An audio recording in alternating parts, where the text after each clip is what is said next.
Mark has, there you go, there's the sign, we're all good to go.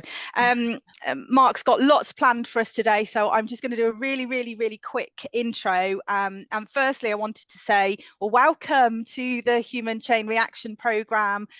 Thank you for your patience over the last few weeks as we played around with dates. I know that must have been hugely frustrating, but it was sensible that we got you all into one space rather than trying to manage it in two. We are going to be together for probably the next 10 to 12 weeks, and we will be the founders of that National Public Sector Creativity and Innovation Task Force. And next year there will be a second cohort where more people will join on board with us. So let's give ourselves a bit of kudos right at the beginning that we're the ones who are paving the way on this stuff. And I just want to double check now, whilst we have a moment, that everybody has all the dates in their diaries, in their calendars, with all the dial-in details. If you don't, please shout myself or Matt afterwards, and then we'll get things through to you. But the next session and the first module, so our first module, it starts with you, Individual Creativity and Innovation, is on the 29th of January, 9:30 till 4:30. Can we just check we've all got that one so that we know we are all going to be getting back together again? Fab stuff. I'm like uber excited. I'm doing this bit of an intro because obviously this is being delivered on behalf of West Midlands employers, but I'm on the programme with you, as is Matt, who's also from WME. We get like uber inspired every time we're around Mark. So we're on this to learn as much as you guys are. And I've no doubt in my mind you will find this is an awesome way to kickstart your 2024. Mark is just fabulous. We're embracing change like never before at the moment. It's relentless, isn't it? And, you know, we know that people are at the heart of change. We also know that the best type of change comes from creativity, different thinking, innovation, ideas that we can gather across all parts of the organization. And Mark's going to be sharing his tried and tested kind of thought leadership models, practices and toolkits so that we can be the catalyst back at base within local authorities to start those chain reactions all over the business and get people at all different, from all corners of the organization involved, so that we genuinely are getting some of the best ideas from those who are actively involved in delivering the work. It's super exciting for me, and I'm really confident that you're going to go away from this program feeling like you're ready to take on the next chapter. So like I said, we are together until 12:30 today. Please keep in touch with each other, keep talking to each other outside of the dates that we're together, keep talking to each other beyond the programme. You know, the greatest ideas don't just come within our own organisations, but collaborating with others who may be willing to share with you some of the stuff they're working on. So feel free to stay connected with each other. But on that basis, I am going to shut up now, and I am going to put us firmly in the hands of Mark, who's going to lead us through the rest of the programme. Thank you, Mark. Thank you, Michelle. Good morning, everyone. How are we doing? Well, thanks, Mark. Thank you, that one person, Nicola. just Nicola's all right on Monday morning. 9:36, another cup of coffee required. Thank you. Thank you. Where are we? I've made a note of notes. The first one says, it gets very boring, doesn't it? Online learning, if you don't do it right, is just a bunch of people staring at me and me staring at you and us all just going through the motions of pretending that we're listening. I'm pretending I care what you say. I'm pretending that you're actually paying any attention to what we're talking about, and you're all just doing all your emails and all the stuff in the background. I know, and you know, occasionally that's going to happen. At some point in the course of us being together over these various days, over the next couple of months, there's going to be times when you've got a really important call or a really important meeting, or the proverbial hits the fan and you have an emergency. I've delivered online sessions where half-naked children have run in the background going, I need to be fed, and I'd be like, put your clothes back on again. We've had dogs going off. I know there'll be IKEA deliveries. It's all fine. What I'm hoping for, though, is that we can try and short-circuit some of the worst bits of trying to learn online, which is you're on your own. It's very sad. It's a little bit cold, and you know, just trudging through. So what I had in mind in terms of sharing that was, as Michelle has already started, this is very much a safe space. It's just for us. I think as we get to know one another, usually most of our groups are pretty sharing and caring. It's a bit of trust falling and all that kind of stuff. We really do share what's working, maybe what's not, how our experiences are going. So please feel free to share and contribute. I'm going to ask quite a lot of questions. I know I've started off by talking, and I do talk a lot and quite quickly, but regularly I will stop and put a sock in it, and I'm going to hand over to you guys to talk, to do stuff, to share your experiences, to make some sense out of it. If only one or two of you do that, and it's always the same people who do the speaking, it's all going to get a bit boring. So hopefully we're all going to commit to having a bit of a try. I don't even need to say about the cameras on. Thank you, because it really does make an inordinate difference. Breaks and timing. I don't have any specific breaks in mind. I'm very kind of flexible, really, but the chances of us sitting here, stroke standing here for 3 hours straight without taking some breaks seems pretty unlikely. But let's just play it by ear. Again, it's energy levels, isn't it? I think if you're face to face, you might have one break, maybe a couple of smaller ones, but please do feel free to share and talk to us. Last one I had is style and pace, which you've probably got already. Quite quick, go through quite a lot of stuff. And as Michelle knows, I like a tangent. I am very confident and very happy to go off on a side route. If you guys go excited about something and we end up going off on a tangent and talking about it, and it feels valuable and you're getting something good out of it, then I don't care if we miss stuff out on slides and whatnot. I'm reasonably flexible in delivery. Right, I've already talked for plenty. If you don't mind, what I'm going to do is start bringing up some slides, which is very quickly, Matthew, going to start putting us into some breakout groups very shortly in pairs. I know that's not going to work because I've just done the maths, so potentially one group might have to have a 3. But I'll give some instructions in a moment for how we're going to go into some pairs for some short discussions. So let me share my slides, and I'll be very shortly handing over to you guys. Can everybody see this? One of the phrases post-COVID. Have we got a front page? Yeah. Excellent. Thank you for the thumbs up. Equally, the diligent amongst you will be like, I don't have a copy of the slides. No, you don't. We will share a copy of the slides. Are you going to need many of the ones for today? Very unlikely. It's kind of mainly orientation and talking to one another and learning more about our own contexts and what's going on around creativity and innovation. But we will be sharing the other slides as we go through. So part 1, imagining for our human chain reactions program. I said I'm very, very excited. It's a mixture of brand new and tried and tested. Quite a lot of what we're covering, quite a lot what we've gone through, as you'll see, is based on decades, I'm literally that old now, decades, more than one of them, of experience of helping leaders, teams, organizations, governments and authorities to be more creative and innovative. But equally, I don't think I ever deliver anything the same way twice. It would be really boring for you and probably even more boring for me. So there's always a bit of experimentation as we go through too. So I think we've already done that bit. You'll also get the feel that I'm a bit of a Star Wars geek. So if I have an excuse to throw in some Star Wars references, that will happen. What are we going to go through today? I've already taken up far too much time. I want to hand over to you to find out a bit more about you guys, what makes you tick. Find out more about you as human beings, because there'll be plenty of time to find out about you as professionals as well. Then there'll be no prizes for guessing. The next bullet point, I'll be talking a bit more about the program and what to expect. And then largely, quite a lot of what we're covering for the rest of the day up to lunchtime is going to be discussions amongst ourselves. What's happening in your authority? What are the main strategies at the moment? What's keeping people awake at night? What are some of the major opportunities that we might be able to seize? I'll be talking a little bit about my systems model for creativity and innovation and the role of OD and HR and people-oriented functions at the center of creativity and innovation.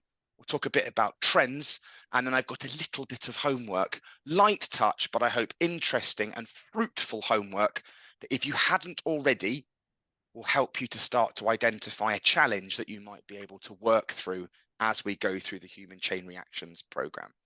Right, I've talked for more than I would normally like to at the beginning. We're about to go into breakout rooms, into pairs. I'm going to suggest we give ourselves around about 8 minutes for this, there or thereabouts, Matthew, 8 minutes, 7 minutes, something like that. In your pairs, interview one another, and when you get back, you need to present some information about the person you've just been interviewing in your pair. So starting nice and gentle. What are they called? Well, we probably can work that one out because we can all read the names underneath the box in Zoom.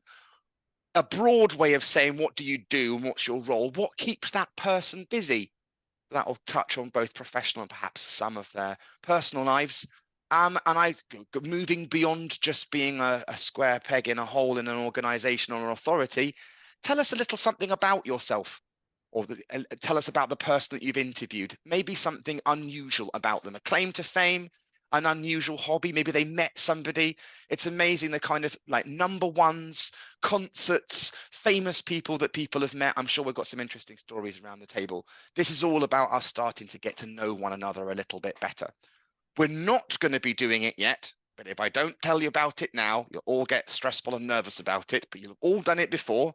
At some point later during the day, as part of our continuing sharing information about one another and getting to know one another, I'm going to ask each person to present to the whole group 3 things. 2 things that you tell the group will be truthful about you. One of them will be a lie. I'm sure you've done this before. Our job as a group is to guess which one the lie is.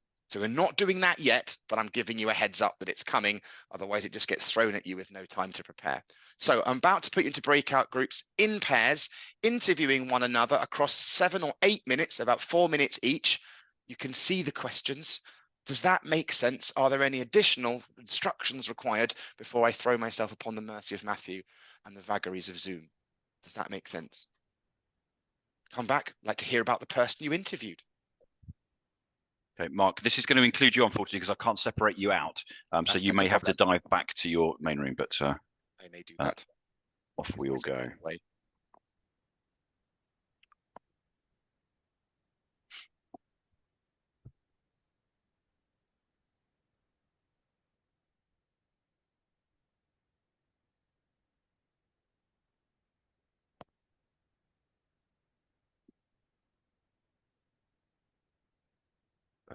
Anastasia. Invites coming through. Anastasia's camera's gone. There we go. Those 2 have gone. Oh, looks like we. Oh God, I don't know how this works. I think you're allowed to join a breakout room. Yeah, I think so. Yeah, I think so. Hosting. So I'm going to join room 2. If you can, I'll just see. I'm going to sign you. No, just click on 2. Can you see, Michelle? Can you see the breakout rooms? Yeah, shall I just join any? Shall I go to room 4 if you're going to room 2? I'll go to room 2. Yeah, fine. Brilliant.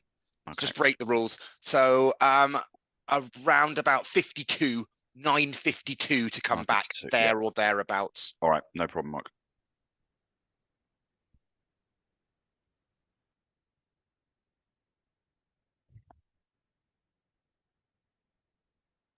Matthew, I think Jen has just popped back in again. In the room on my own for some reason, so I think someone might have just joined you. Okay, I didn't want to because you're never quite sure, so let me go back then. Or can you put me back in? I'm gonna have a look. Let me Thank see. you. Sorry, I didn't want to sit there like a lemon. No, totally. I'm gonna put you into room 4. Thanks for Thank you. Come and ask, isn't it? There we go. To try that. Thank you.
Mark, it's Zoom. Trying to get my head around Zoom.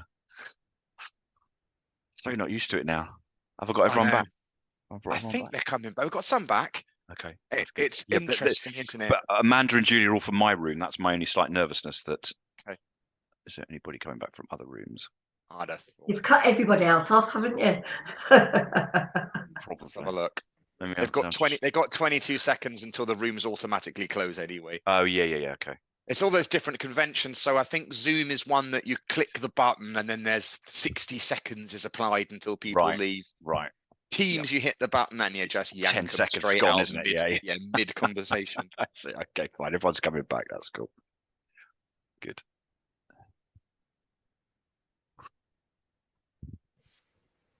Well, hopefully that worked. So, Matthew and I have just been discussing some of the challenges of trying to use Zoom. It is always a bit of a challenge. Thank you for bearing with us while we work around the tech. Pretty informally, who would like to get us started by introducing somebody that you spoke to while we're in those breakout rooms? Let's find out a little bit more about one another. I'm going to kick off, Mark, and talk about Amanda. I had the pleasure of spending a bit of time with Amanda and Julie. Amanda works at Walsall Council and has been there for about 10 years. And what keeps her awake at night is the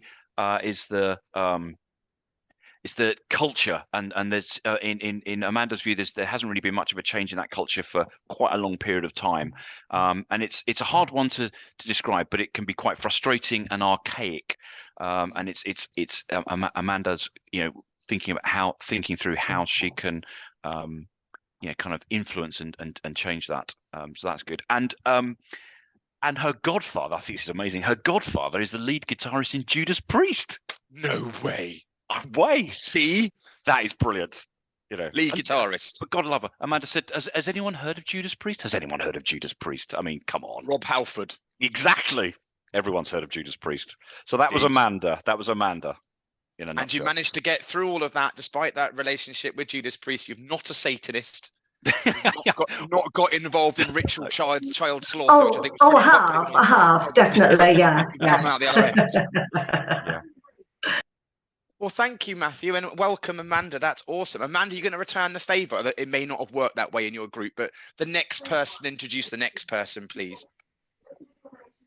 So if I introduce Julie, Julie works at Northumberland County Council in the North East. She's been there for about 18 months. She originally came from the NHS. Her struggles really are around the decision-making processes, difficult to get a head around that. But really the volume of work as well is something that keeps her awake at night. She came in 18 months ago to bolster the OD function. They said that there was an OD functional there originally, but really it was L&D. So she's there to do that. There is an appetite for change, but there's quite a concern around behaviours, and some of the behaviours are within the HR department. So that will be a challenge. And Julie's claim to fame is she once met Tim Healy at a function because he mistook Julie for somebody that he knew while he was drunk. And hilarity ensued. Thank you very much. Really appreciate that. Thank you very much. Who's up next? Shall I complete our group? Let's do it. Thanks, Julie. So I'm introducing Matt. So Matt works for WME. He's in the centre of Birmingham today in the office in the jewellery quarter. So he might be going out to buy a few rings and a few bits of jewellery in the in his lunch hour. He's been with WME for 18 months. He was in the private sector before that. And what's keeping him awake at night just now is workforce planning. And he talked a lot about how to generate that interest in coming to work in local government, from people who are outside that, particularly like schools and colleges and young people, and how we can attract those people into our sector. And we were just saying how, you know, how great it is, you know, if we can get young people into the public sector, you know, into local government. There's just such a plethora of roles, you know, for them, you know, get them into a local council and the world's their oyster, I think we were saying. And unfortunately, we didn't get to Matt's claim to fame. So we'll have to backfill now then, Matthew. Come on. I was just quickly thinking about this. I used to work a long time ago for a local radio station, and I interviewed Jeremy Irons, and I asked him the worst question in the world, and he waffled on for like half an hour on this one question, and everybody else in the room was like, "Why did you ask him that?" So that was my journalistic career done. He was dull. He was dull as well. He was dull. Oh, very intense actor, wasn't he, Jeremy? Or is a very intense actor, Jeremy Irons. Well, thank you, that room. Should we move on to the next one? Again, pretty informal. Who's gonna take to the stand next and introduce somebody? I go for it. We had a group of. Oh, sorry, was somebody speaking? Go on, Nicola. Okay. We had a group of 4, so I'm just going to. Jen, are you happy if I feed? Is that okay if I feed back on you? We did 4 of us in one go. So Jen is from West Suffolk Council. She's one of the directors there, particularly looking at HR governance and regulatory services. They moved, I may have got this completely wrong, but they've gone through a significant kind of look at their OD. They've had a big programme of activity going on since they moved to being a single council. Lots of new ways of working post-COVID, and what they're particularly looking at, what's next for them in the financial context, looking at, again, at new ways of working, particularly with technology in mind, and they want to take stock of where they are now so that they can plan for the next kind of iteration in terms of OD interventions. From a personal perspective, we were introduced to Duke, who introduced us to the postman. Duke is one of 2 Springers, dogs that is, and she has a little girl, Millie, who's just started school, and she enjoys things like yoga and Pilates. Did I get that right, Jen? There you go. You got that all right. Yes, thank you. And I'm very boring. I don't have claim to fame. Although I did play hockey for England when I was younger. That's probably my best claim to fame. Don't have a claim to fame. Just that small thing. It's not. I find it's not the easiest thing to talk about, is it? I find it really. But yeah. So there you are. I have a claim to fame. Marvellous. Who's next? So shall I introduce you then, Claire, if we go around? It's how we went through the group. So I'll introduce Claire Young. She's head of OD at West Northants Council, a new authority. She looks after design and change. They are in the process of going through a 3-year people strategy that's looking at currently things such as EDI, recruitment, and a potential review of their senior management structure. As the authority embeds as its new authority, it feels like the right time and place to start having a look at what the future direction holds for that. Claire has 3 sons, aged 19, 16 and 13, and her 19-year-old is a professional rugby player, which she combines with university. So Claire spends a lot of time travelling between Northampton and South Wales to see him play. She has 2 French bulldogs, and her claim to fame is her first concert she went to was the Michael Jackson Bad Tour in 1988. So hello, Claire. I went to that. Did you? I did. At Wembley? Yeah, I did at Wembley, the second date, and I lost the Pepsi challenge. I prefer Coca-Cola apparently, but never mind. Which I was devastated at the time, because clearly if I'd fully been a massive Michael Jackson fan, I'd have preferred Pepsi, but I've got over it now. Anyway, next. Thank you very much for that introduction. Who's coming up next?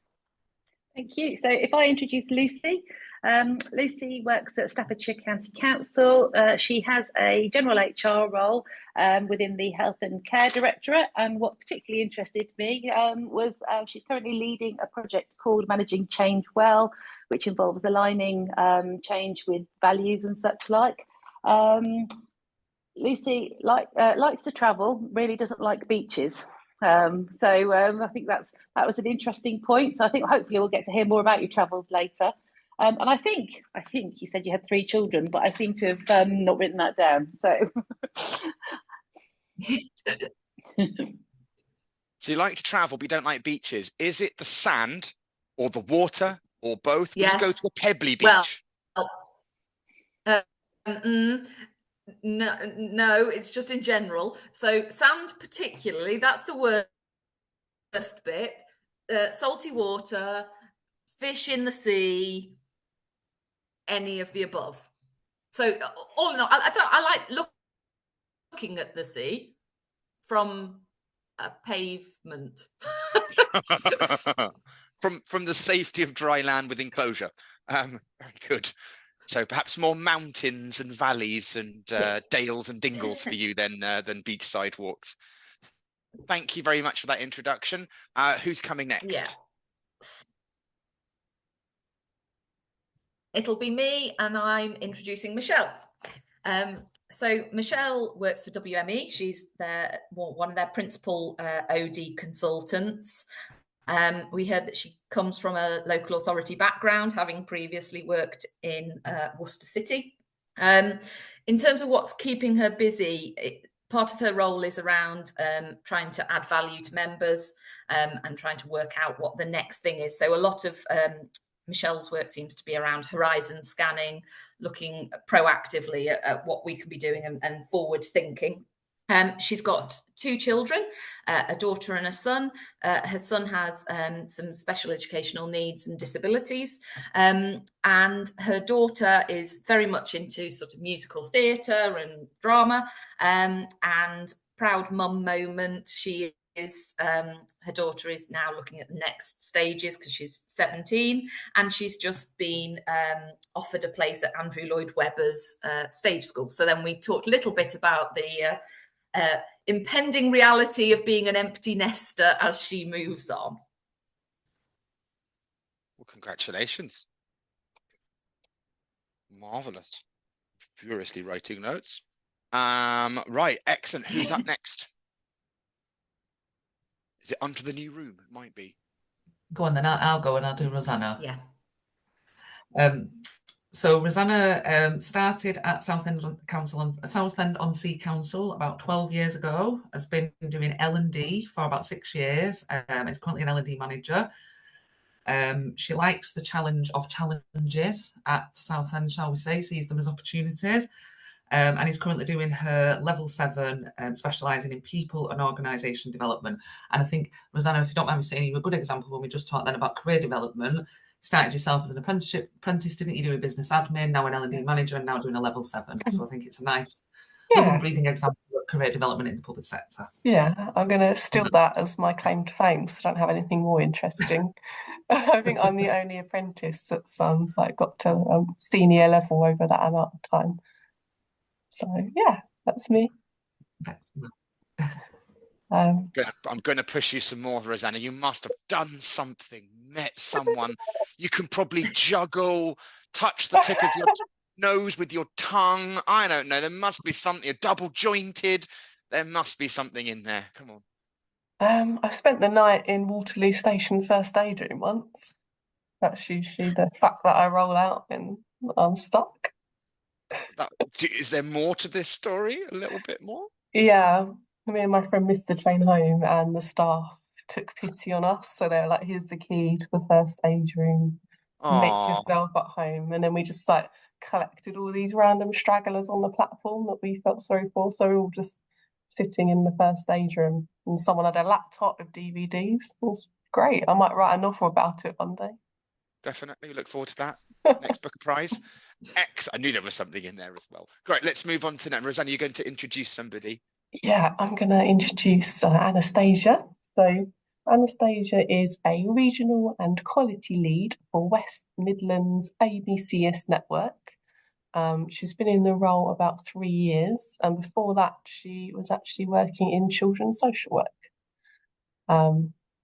What is keeping her awake at night at the moment is approaching EDI. So like most councils, not a lot of money to do things properly. So finding creative ways to meet the needs in a sensitive way and not make it look like a tick box exercise. Anastasia enjoys creativity and drawing and painting, but we didn't really get onto the claim to fame stuff. Sure it will come out, but drawing and painting, any particular focus for your drawing and painting, Anastasia? Is it landscapes or people? Mostly landscapes and cars. So behind me, not that you can really see it, is a painting, but I love to draw cars. So particularly the high performance ones. Modern high performance cars or older ones? You like vintage type stuff, or? A whole bit of both. Love an old school Mustang, but also if you've got a Pagani or a P1 or something, yeah, go for it. A little bit at opposite ends of the spectrum of automobilia, but there we are. Thank you very much for sharing, Anastasia. You'll have to share us some of your pictures at some point later. Very much looking forward to that. Anastasia, who are you introducing? So I'm introducing Nicola, and I'm going to have a slight caveat that our signal kept dropping out most of the way through the conversation. So I'm hoping what I've picked up is accurate and not just a couple of words are flung together, Nicola. So we'll see how we go. So what I gleaned was so you lived in Manchester but works for Stafford, mostly or purely OD and a consultant at the moment. But there's been a lot of crossover with L&D and things as you've gone along.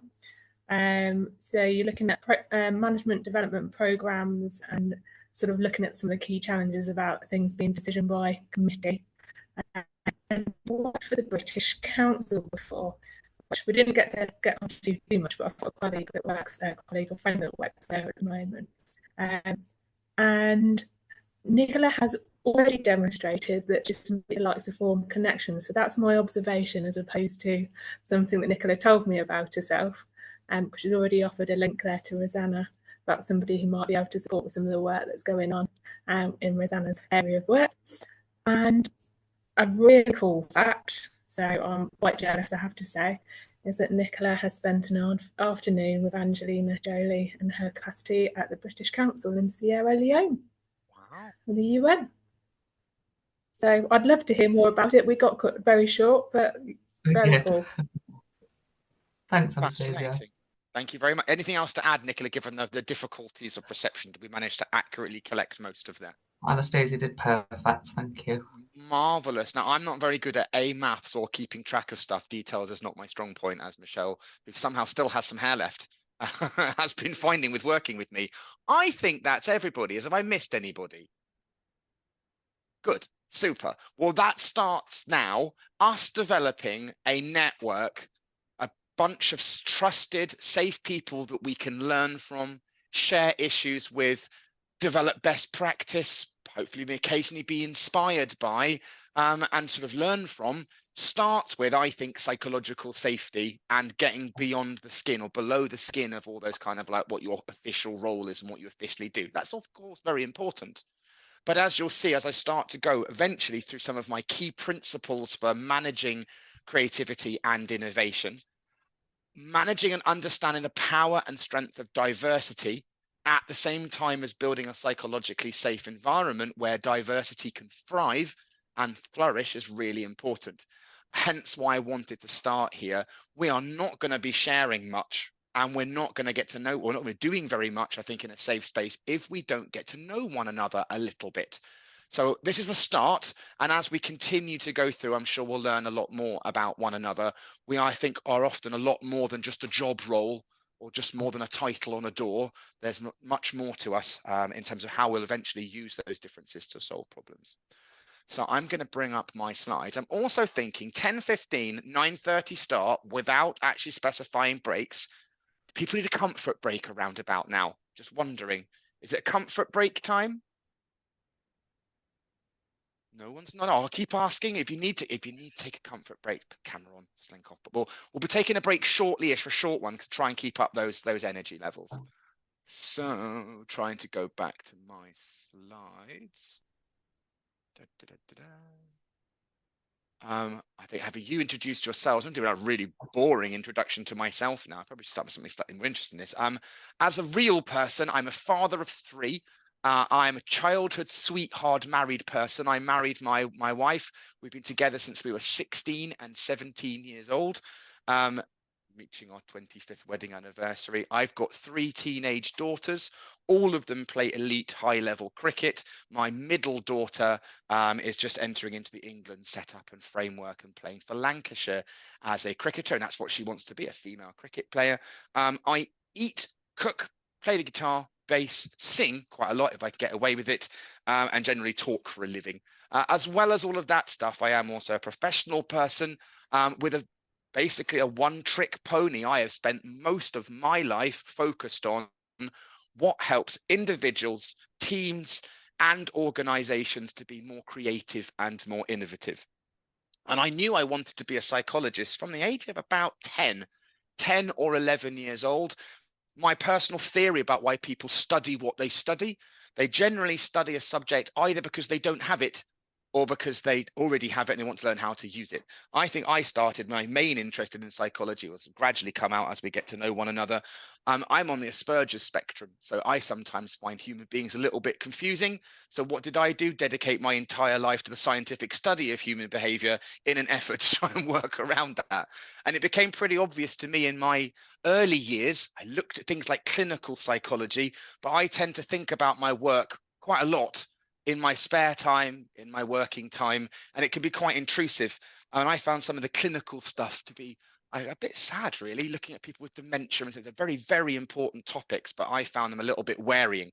So I focused most of my work on a really badly understood area: creativity and innovation. That's what I've been doing for the last 20 years or so. As I take you through this program, and I'll have a slide come up in a minute, well, I've got 3 red circles, and it says the fundamental driver of how you boost innovation and creativity in an authority or a business or a small company, whatever it is. At the very heart, there's you and me as an individual or as a leader. People on their own think, behave, and do things that can impact on creativity and innovation.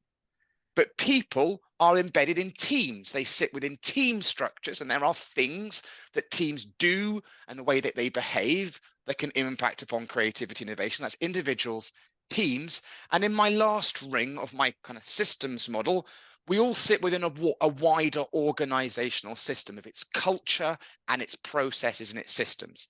The next slides basically take you through why, in my opinion, I guess I'm quite well versed talking about individuals, teams, and organizations and governments, and how you work with those, both as a scientist, as a consultant and a practitioner. I am a full-time academic scientist. I'm about 80 or so now academic contributions into understanding creativity, innovation, leadership, and high performance. At the individual level, on this left-hand side, I've studied quite a lot about what makes people tick in terms of being highly creative or their creative style, and in particular, a decade-long deep dive into neuroatypicality.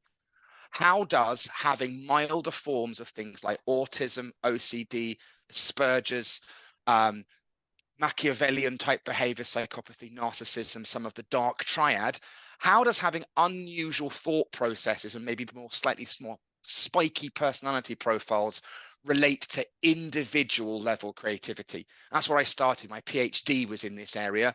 How can you predict someone who's going to be really highly creative? Applying that knowledge around what makes an individual tick, I've done coaching and development. I've developed psychometrics for this kind of stuff, and I've supported and trained a lot of leaders as they transitioned into C-suite roles, as they start taking on more innovation type practices. So that's the kind of individual and leader side of things. At the team level, again, very interested in what makes teams tick. Looked at, of course, diversity and inclusion. How do you build the right team climate? What do leaders do to help support a team? How do you measure team innovation performance? How do you put a team together? And how do you get different teams to operate with other teams? Over the years, I've applied that to things like helping put together the X-Fact team, working very closely with Simon Cowell and others. And I'll gradually share with you through my case studies how I've helped real teams create real products with different sort of TV programs, TV companies, and government authorities as well. So that's the team level. Lastly, if you get really bored, I've always been really interested in the big picture. So there's individuals, there's teams, but we're all embedded within a much bigger system, like our culture, on our systems and our processes. So again, as an academic, on the left, my left-hand side, lots of studies and measurement of innovation cultures, and then the different processes that companies and organizations have, as you'll see when we get to day 4 and day 5, that influence organizational processes, like how we recruit people, how we attract and retain talent, how we do reward and performance management, how do we capture ideas.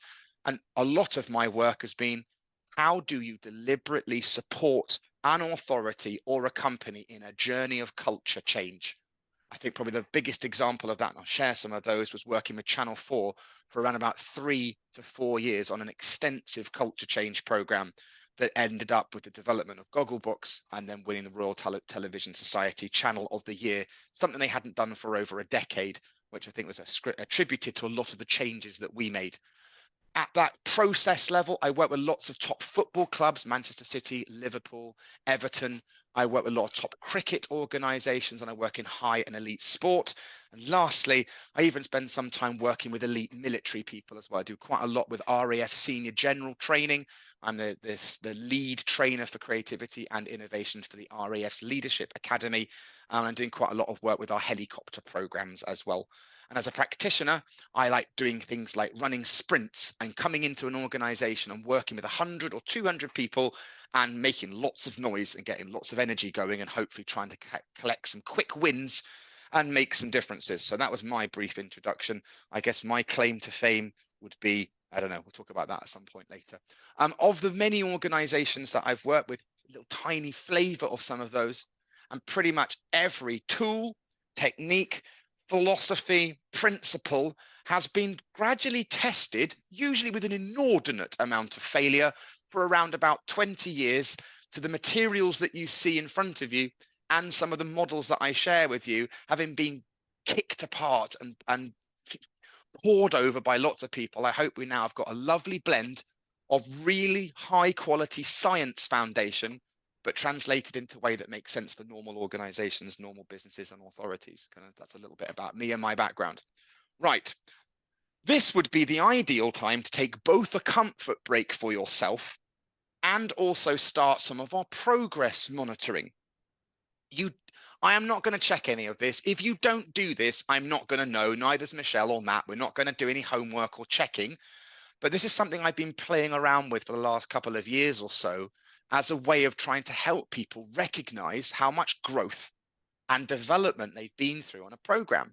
What you might want to do is take your mobile device in a minute, go and find a quiet corner of your office or your house or your room. Obviously, if you're with colleagues, it'll be slightly more challenging and slightly more embarrassing. Take your mobile phone, prop it in front of you somewhere, and just record yourself for about a minute or two talking about what's creativity and innovation and what can you do to support creativity and innovation in your authority. This is before I've told you anything about my stuff at all other than individuals, teams and organizations, let's see what your baseline is like. What's your current understanding? And I will then beg, entreat or blackmail you towards the end of the program to repeat the little video. And for your own records, what I've been able to, I think people have found, is that when you look at your first video and you look at your video 2-3 months later, you'll be hopefully amazed at quite how much more nuanced and progressed your thinking has got. So this is going to be our next activity that will take us into a short comfort break, chance to make a cup of tea or a cup of coffee, but also to start charting your progress and to capture some of your first thoughts. So the activity is film yourself for your own records answering these questions. What does creativity and innovation mean to you? What can you do to support these things in your authority? Does that make sense? Also just trying to mix things up. There's a mixture of group activities, some individual activities, and occasionally stopping me talking at you so it's not just me in a one-way diatribe. Does that make sense, people? I am going to suggest that we build in a comfort break at this stage. If I was to suggest we came back at what, 10:40? That'd be what, 14 minutes of a little bit of a comfort break. And I don't expect your videos to be more than like a minute or two max. And they're only for you, so you don't have to worry about the lighting and the background and getting everything Instagrammable. Just try and get your first thoughts down. Does that make sense? Are there any questions, any thoughts, any challenges or any questions before we take a short break? Is this the time for us to make up our truths and lies as well? Yeah, that's a good idea as well, Michelle. The truths and lie, 2 truths and 1 lie are coming up pretty soon as well. So might have to have a chance to think about those. And if you shared one of your hot, unusual facts, it's made your life a little bit harder, because one of the things you might have used has now been done in that initial introduction. But you just have to think more creatively. So handing over, we'll be back at 10:40, if that's okay, guys. Right, see you in a bit.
Right.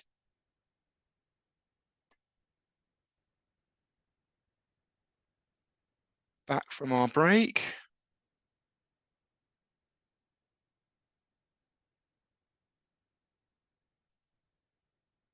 Time flies. Can't believe it's 10:40 already. We're running out of time rapidly, as always.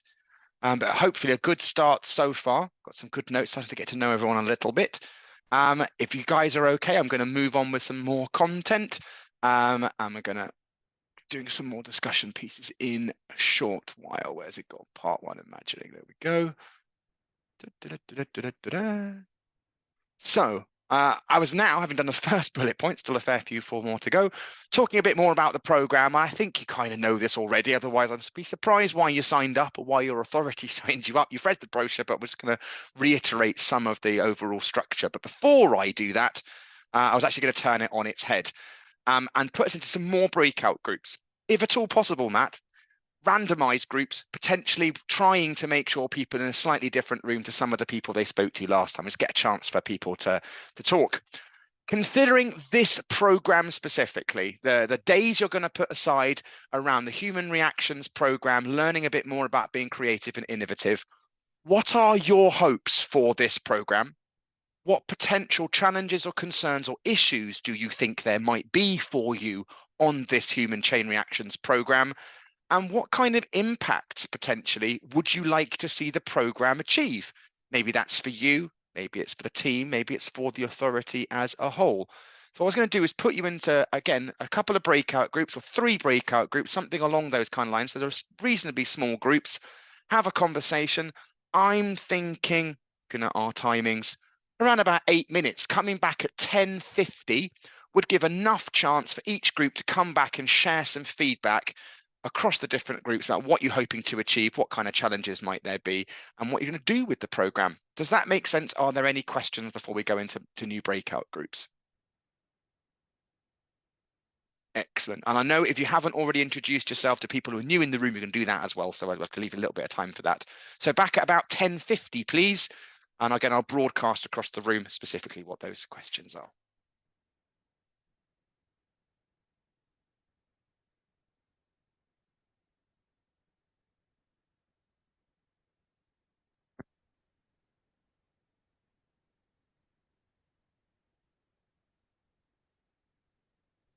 Michelle, I'll join room 2. I don't think I've met any of those guys, so I'm going to join room I'll go 2. 1 then. Okay. Brilliant. Thank you, guys.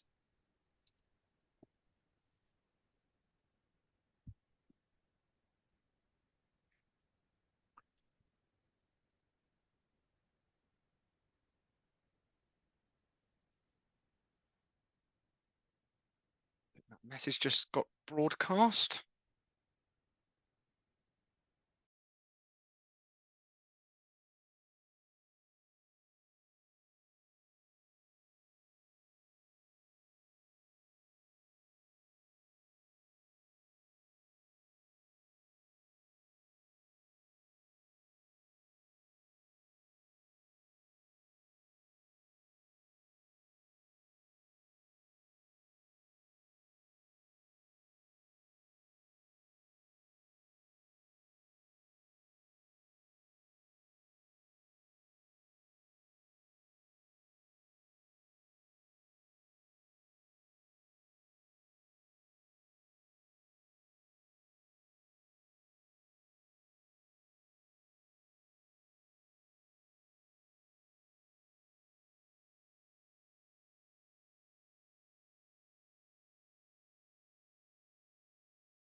Well, hello everybody, we're back.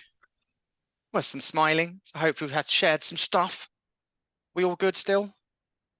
This is good. So rather than going from room to room, I'm going to do it by the questions, and we'll go around each room each time for each of the questions and capture. So hopes, what are you hoping to achieve out of the program? What kind of outputs are you hoping to get? What you're hoping for? If you know what room you're in, I'll ask for room 1 if anyone knows what room that was. I think that might have been us. Well, room one, Nick and room one Amanda. was Amanda and Dick. Yeah. So you go. Yeah. Go on then. Hopes. I mean, I won't speak for us all, but I think we were all there was some discussion around kind of everybody's seen you in action, Mark, and that level of inspiration you give to us. We're kind of keen to see if we can infuse and inspire others by bringing in new ways of thinking. There was a conversation around just making sure we can explore what different thinking, really diversity of thinking, what that really looks like, how we manage that, how we can make it a reality in our organizations, and just being the people that kind of change the way in which we do things so that it's not something extra. Creativity and innovation isn't something that we have to do on top of, that we kind of change the way in which we behave and operate so that it becomes part and parcel of everything. Yeah, so Nick, Amanda, do you want to add anything?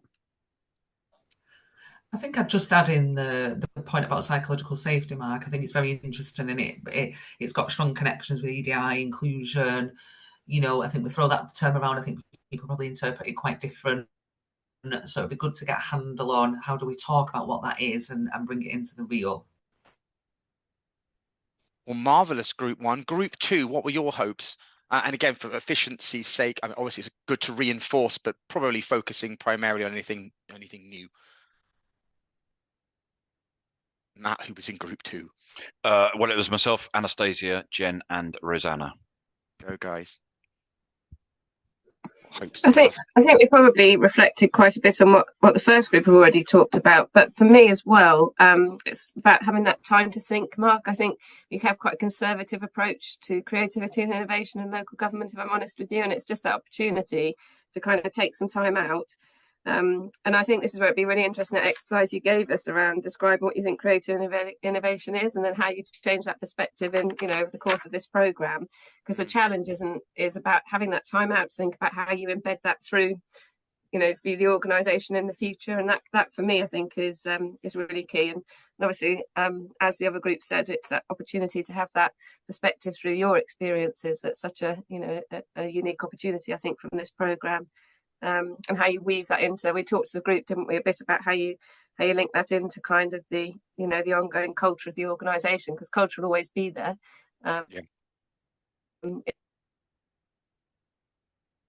It's just how you're able to to help try and help collectively. Unless I've missed anything, anyone else that was in my group, Matt or Anastasia? No, all quiet. They must be happy. They must be happy. Yep. Then let's go to that last room for your hopes then.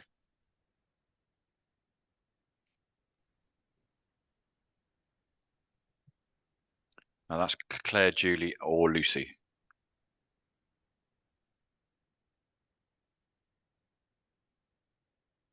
I think, well, again, it was a lot of the same, really. It's always the case when you're the last group, isn't it? I think from my perspective, there's a real push on innovation in our organisation at the moment, and as a personal hope, it was to develop my understanding of it so that I can really see. So back to your previous question about how can we support it, at the moment I'm a bit lost as to where my role is with that. So I think by kind of being able to develop my understanding of innovation and the breadth and depth of it, I hope that I can see a place for me to support that, not just for my own personal innovation, but to support it. Anything else? Thank you very much, Lucy. Anything else from in that room? Let's stay in that room then. So staying in room 3, You get to go first this time. What potential concerns or challenges or issues might there be, do you think, in terms of staying and working through the programme? I mean, I shared in the room that I was in with Claire and Lucy that sometimes it's just the council is a great place for I being cultures, and it's I being this way, so we're not changing, we're not, and I think that sometimes just stifles creativity and innovation, because people like that routine and that way things are currently, or have been for some time. So I think that's one of the challenges in terms of creativity and innovation. That's really helpful, thank you. Anything else in that room, other concerns or challenges around the programme?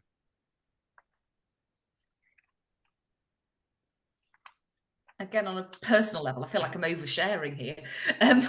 I don't see myself as particularly creative or innovative, so I think I've got to get out of that mindset.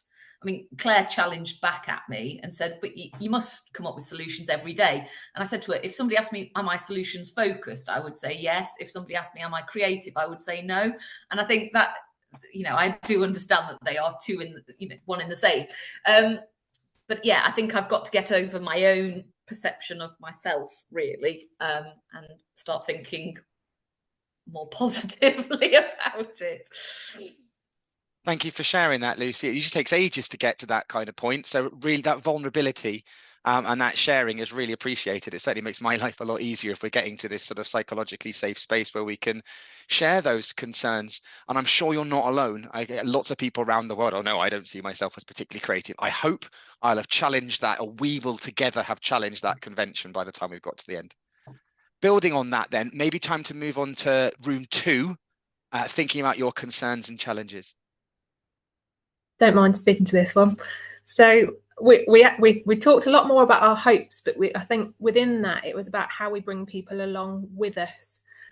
So people are astutely put in the group, turning challenge into opportunities, redefining change, and perhaps then that movement into progress, and how we go about that in a way that isn't too terrifying for people. Doesn't make them lose their sense of self-identity, team spirit, that side of things. We didn't get a chance to speak too much more about it, but I don't know if anyone else wants to chip in if there's something I missed. Yeah, you're right, Anastasia, we didn't. But I think from my point of view, Mark, another aspect which I do think is an ongoing challenge is the context in which we work with members, and that whole political sphere in which we're currently operating, particularly with an general election this year. Many authorities changing how they're governed in terms of, single administration to no overall control to alliances. And I think it's being cognizant of how that impacts on, the whole creativity innovation in terms of sort of long-term planning, in terms of direction of organisation to enable you to embolden that. So that's an element for me, which I think sort of underpins an approach as we move forwards that I'm quite keen to explore, I suppose. But we didn't draw that out in the group. That's just something I've written down myself when I'm coming on the programme that I think does impact on what we do. Absolutely, that changing context. Uniqueness of local government, I think. But it really is. I personally work in the public sector. My own work on innovation and leadership and high performance has spanned both like military, public sector, but also private sector. My feeling is that we often give the public sector a real kicking and sort of say, oh, you don't really know what your objectives are or priorities. There's sort of a lack of focus. I think it's the other way around. I think if you work in a commercial organization, life is benignly simple. You have like one thing to do, go and make as much wads of cash as you possibly can. Try not to get imprisoned while you do it, hopefully. Seems to be the general mantra. Now you think about the complex stakeholder networks, everything from rage on the front page of the Daily Mail to angry letters from constituents to council members to our own colleagues who perhaps, and we have seen, I think there's a tendency sometimes for staff within authorities to stay there for quite a long time. You've already talked about kind of comfort levels. I think it is really difficult and different, and there is a uniqueness, which is why it's really lovely to have us all around a table at the same time with different authorities, but probably lots of the same kind of challenges. Building on that, anyone else within that room 2, on concerns or challenges? I suspect it's probably time to move on to group 1 then. Concerns, challenges. I suppose we had 2 main ones. I did want to say, though, in relation to member kind of involvement in the whole creativity and innovation front, Staffordshire, who've got Nick and Lucy on the call, they've done quite a lot of work with our broader chain reaction programme, and they actively engaged members right from the beginning with their senior leadership team. So if you did want to pick any brains, then maybe Nick or Lucy might be able to point you to they may have the answers themselves and be able to point you to somebody in Staffordshire. I'm sure be happy to share their experiences. But in terms of our kind of challenges, one was around if we become so brilliant, which I anticipate we will, Mark, so brilliant at operating in a way that just encourages others to come up with ideas and keep building on those ideas, that it may seem to others like we may be being critical of things that are happening, because we don't want to keep looking at change as these interventions that happen every few years. Well, we're in a good place now, so we'll leave it and change again in 3 years. We want to be constantly evolving, and that may feel, if everybody's not in the same headspace, like you're criticizing what is already maybe working quite well, and that's not obviously what's intended. And then the second one was around bureaucracy and the perception within local government that we are bureaucratic organisations, and that actually can be a safe space to hide from creativity and innovation. We have to do things in certain ways. We have to follow particular statutory requirements. So it's an easy pushback. Whereas actually, how do we help the organisation think about how do we evolve and grow and change our bureaucratic system so they're constantly evolving too? And that was linking back to, I think, what Lucy was saying, that there's an assumption that anybody in a senior position is creative, and creativity isn't a strength of everybody. So this isn't necessarily about who can be most creative, but how do we ensure that we're getting those who are creative involved in making the right and influencing the right decisions. So yeah, those were our 2, that kind of criticism bit and the bureaucracy side of things. But Nick and Amanda might have something else to add.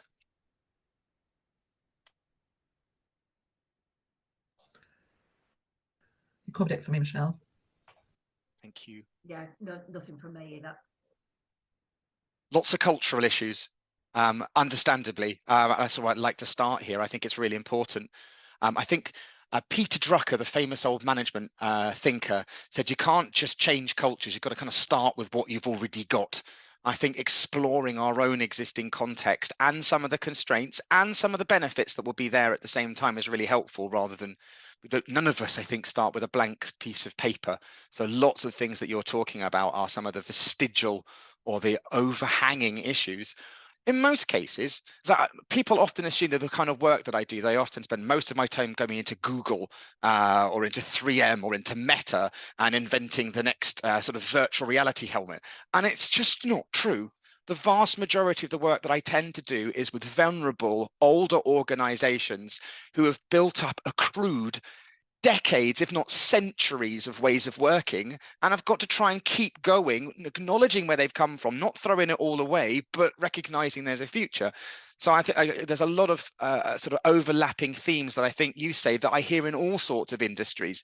And picking out one of the things that you said, Michelle, there's a famous old thinker called Schumpeter, an economist, who said every act of creation is one of destruction.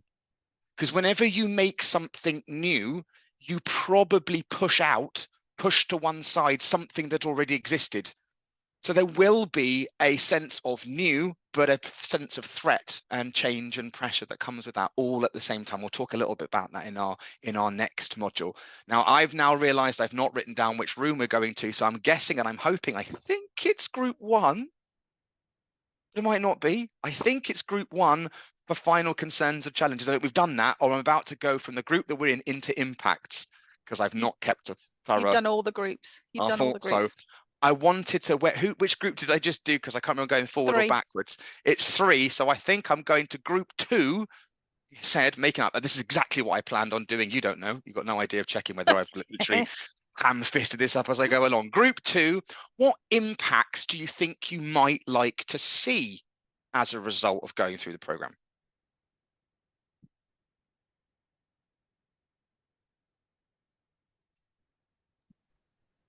I'm not sure we specifically talked about that, if I'm completely honest, and I can see Anastasia shaking her head as if in agreement in terms of what sort of results I see. But I think it kind of feeds into, Jen talked about challenging the current approach, challenging that conservative thinking, overcoming. Anastasia talked about some of the kind of the barriers that get in the way sometimes, those political, financial, whatever it is, and I think it's finding ways around those. It's coming away with tools that we can deploy within our organizations, and positioning it. I think Michelle talked about sort of change, and I think there's a danger that people become quite change weary. So how we can kind of deliver some of this stuff without it feeling like it's, oh God, here we go, another change. So innovation, creativity, but shrouded or disguised, so it doesn't necessarily feel like it's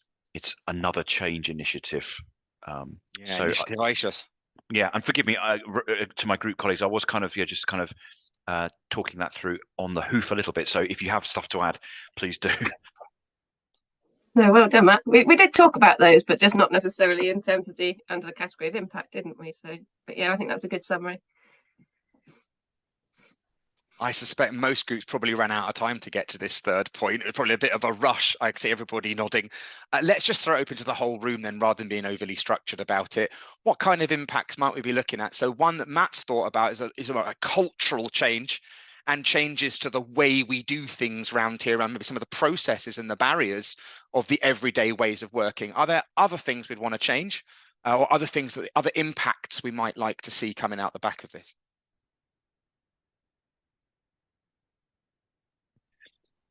I mean, my ultimate one would be that we're in a position that we're not having to talk about change, because we're just, there will always be occasions where we've got to do very formal change like processes, but as a rule of thumb, that we're in a place where we are just naturally operating our structures, our systems, our processes, our ways of being, the way we manage people, the way we create spaces for people to have conversations, that environment that we've created where people feel safe to do so, is just naturally evolving things all of the time. So we are talking less about change because it's naturally happening.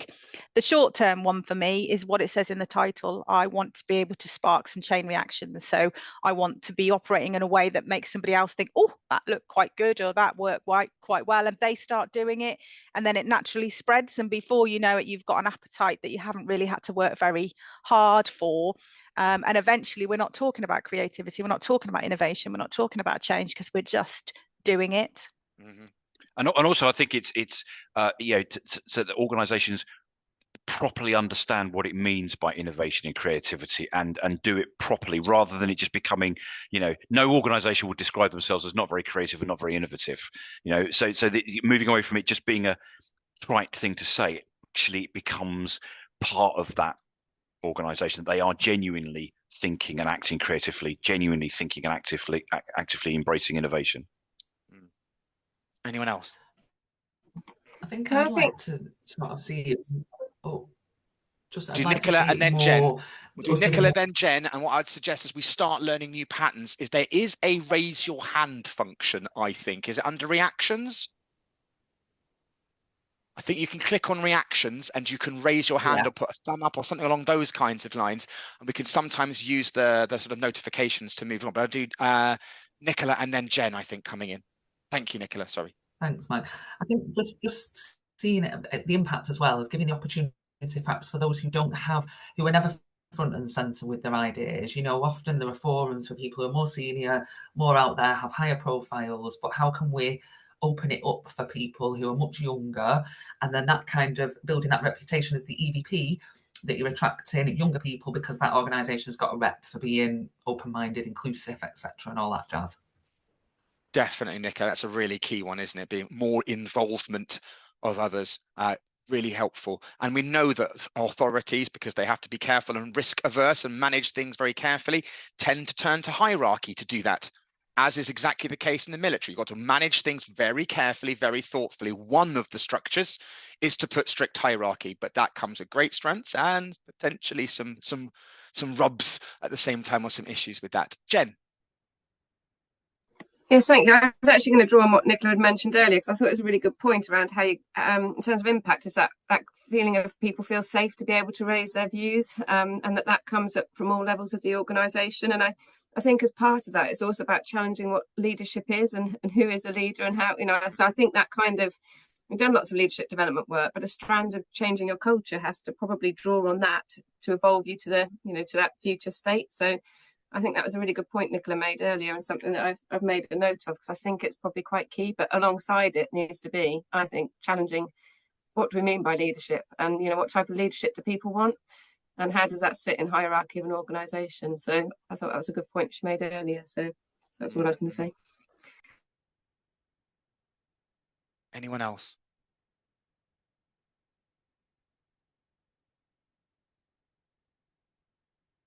Well, I'm going to start talking, like most, as we learn patterns of ways of working, what I'll often do is try and give a bit of a pause to see if anyone wanted to come through. But you know what it's like, you're fumbling, trying to find the unmute button, and then you start about saying something. I've already started talking about, oh, I'm not going to say. Please don't do that. If you were about to unmute and you were about to say something, just go barreling on ahead anyway. We like interruptions and tangents, and let's not let the technology get in the way too much. We're going to talk over top of one another occasionally. The cues for managing conversations are not as easy as they are in real life. So if you're about to unmute and say something, that's very much a pattern I'd like us to go through. And I'm really looking forward, as we go through the program, to any interruptions, challenges, because usually sometimes we get away from the slides, and the strict structure is often where the really interesting conversations lie. All I'll ask is, I'll almost certainly forget what we were talking about. I'm looking for someone to remind me of what we're supposed to be saying, which at this point, I think, just capping, we've talked about some of your hopes, some of the challenges, and some of the impacts. I note, just noting, in terms of the challenges, nobody mentioned like doing your own busy day jobs and having enough time to be able to do this program, like the actual practicalities of making the time to do this. If you are, and I do hope you are, to try and think about an innovation challenge that runs alongside this program, the chances of it very neatly fitting into exactly the beginning of this program and the end of this program, and it's exactly in the same time period, unlikely.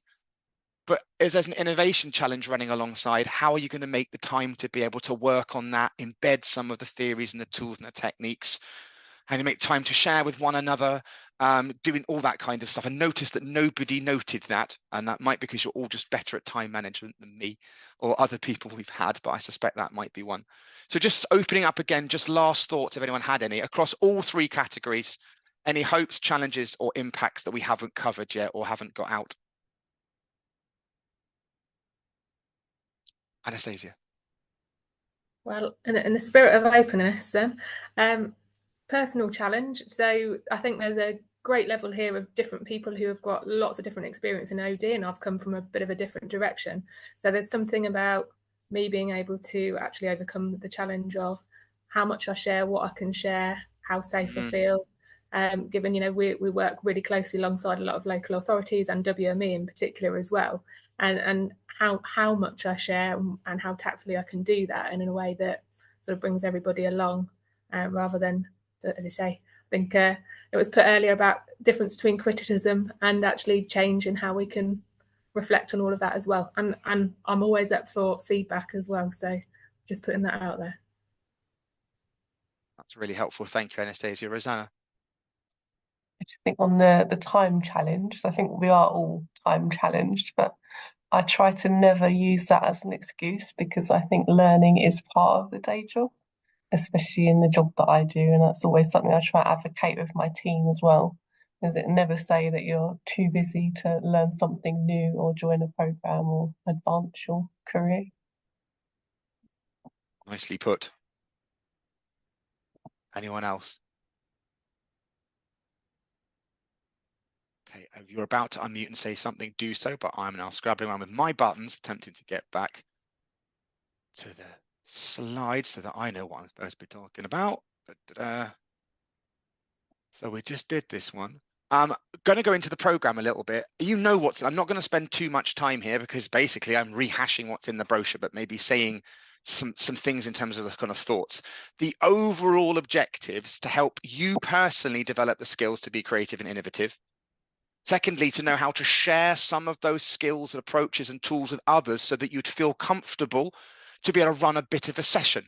Now, I've discovered over time that when I use the word workshop, it's really frightening for some people. I mean it in a really broad way. I mean a bunch of people, usually face-to-face, but perhaps online, sat around talking about some stuff with maybe a few tools thrown in so that you can try and solve a problem and try and work on some ideas for something. But when I say the word running an innovation workshop, it apparently seems to make most people very frightened. I don't mean it in that way. But the second major objective is so you feel comfortable using some tools with others and sharing some of those tools with others so that they would have a play with them themselves.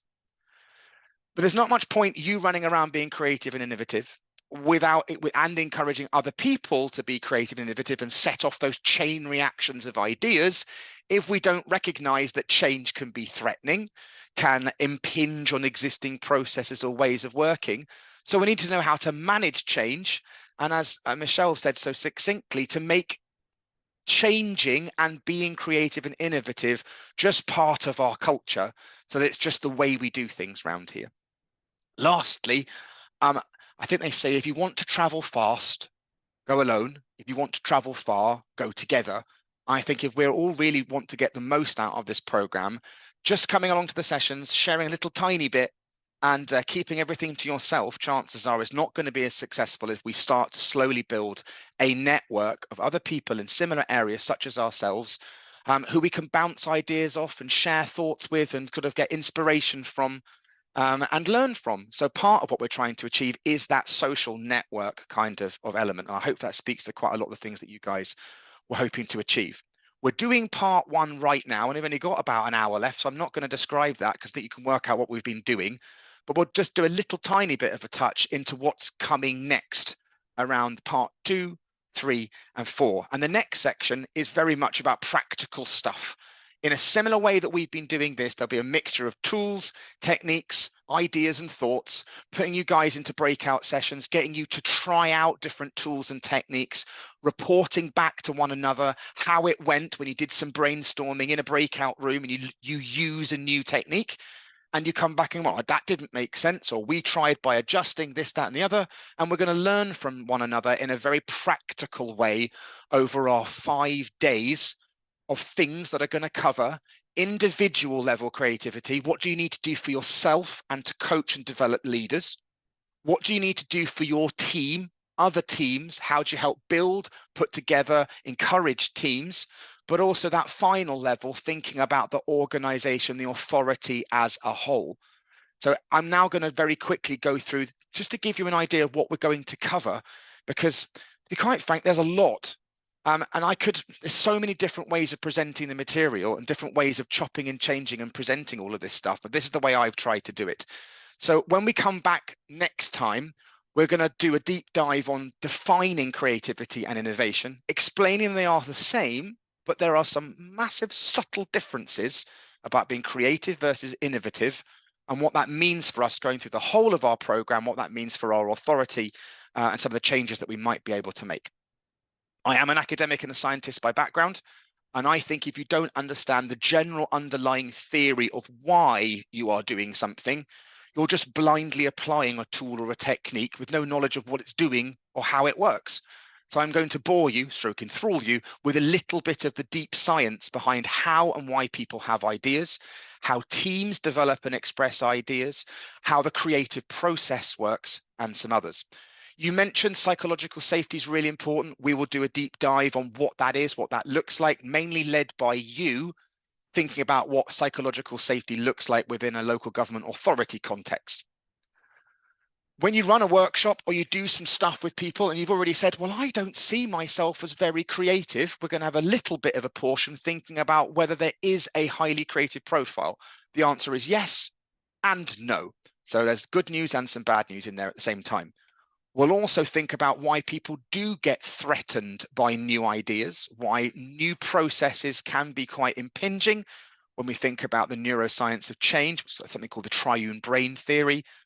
And I'll start then towards the end thinking about setting the right kind of space if you're going to work in any kind of creative way, and finish off with some tools that I'll send you away to go and apply so that you can get your hands dirty around observing and gaining insights and framing creative challenges. That's what we do next. There'll be quite a lot to do in only one day.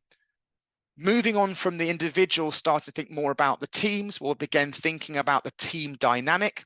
We'll think about what do you need in terms of setting up a session.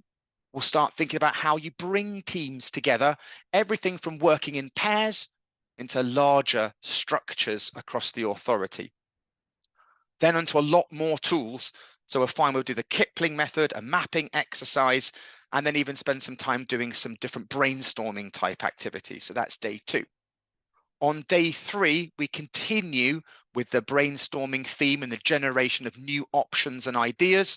We're starting to move into refinement now, and I'll teach you some tools around things like attribute listing and Scamper, which will be encouraging you to what you can substitute, combine, adapt, modify, and so on in terms of your ideas. We'll think about hybrid working and then a load more tools.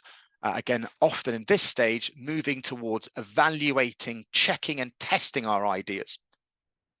It's a bit of not an abrupt shift, but those first 3 days are quite heavily focused on creativity and innovation tools and techniques and brainstorming and how to run a bit of a session and how to share some tools. Days 4 and 5 are now moving much more towards the outside of the model, and we're starting to think about the authority as a whole. What's your role? What leadership behaviours should we be looking at? And based on my extensive work with the government of Dubai, came after following a deep audit with the government of Dubai on creativity, innovation, culture, I came up with 25 policy recommendations of how to make a more innovative government. And they start from this tick box list at the bottom with everything like creativity, innovation, training, performance, management schemes. When we come back on day 5, we're talking about lots of things that you guys get involved in, resourcing and putting teams together. Should we have dedicated creativity teams? How do we help allocate resources and so on? What this will do across the 5 days is everything for you and individuals, what you need to work with teams around tools and techniques, and then moving on to the processes and the systems. This, in my opinion, is what I take as a systems view of how to build creativity and innovation. And as I will hopefully demonstrate, will have the greatest impact on the authority, because you can start to change and work and adjust and help support people in lots of different ways. So that's what we're going to do in our practical sessions, hopefully. So lots of to and froing, breakout groups and so on. We'll have a specific day very much focused on you running through some tools in our own safe space. So I'll set you a bit of a challenge. I will then put you into some breakout groups and encourage you to select some tools out of the tools we've been going through and get you to run in an accelerated way some mini workshops, some mini brainstorming sessions. So you've had a good old play around with one another. And I'm sure you'll have been applying lots of the tools as you go through, but this will be a chance for us to really hone your skills to build that confidence to be able to encourage other people to know how to use different tools and toolkits. The last part, some way into the future, we're gradually going to start bringing together our different cohorts to build that network with our task force reunions, a sort of a conference and innovation online lab and masterclass. And we'll keep refreshing you with some new tools and hopefully some opportunity to keep sharing some quick wins and some stories about what you guys have been up to as you go about on your journey of setting off those chain reactions across the authority. Those are the dates. I ain't going to show them again because you've seen them before. And now one last thing in terms of building our little network, noting I've got about an hour left and I'm approximately where I thought. You cannot build a network of people. You can't start to build friendships. You can't start to build weak ties, as they often refer to them, until we start to break down some of the formal, stuffy, rigid barriers that are often between us. And I think we've started to discover a little bit more about one another. But one last exercise, if you'll humour me, to again still trying to build our psychologically safe environment. It's time, if you don't mind, for the two truths and one lie around the room. As I said here, the whole point, we're trying to model and show that we can have a psychologically safe space, that in any one room, there will be a massive diversity of different backgrounds, experiences, and ways of thinking, even if it might not be all that obvious. And I will be strongly recommending as we go through, and I'll even show you some science around this, that having fun, being playful, and having a relatively jovial atmosphere tends to lead to the highest levels of performance in most contexts and settings. So hopefully we're going to have a little bit of a laugh as we do True Truths and One Lie. So let's just, the way this works, one person's going to come to the mic, they're going to tell us 3 things. Our job is to probably use the chat function as a good way that we don't end up deafening one another and all talking at the same time. Use the chat function and say which one of the facts that have been shared, which one is the lie. Does that make sense? Has everyone done this before? I've got some Matthew nodded the most enthusiastically, therefore I'm making you the guinea pig to go first. No pressure. Okay. So I worked demonstrating vacuum cleaners on QVC. My mother-in-law used to be a man, and I play drums in a largely unsuccessful band.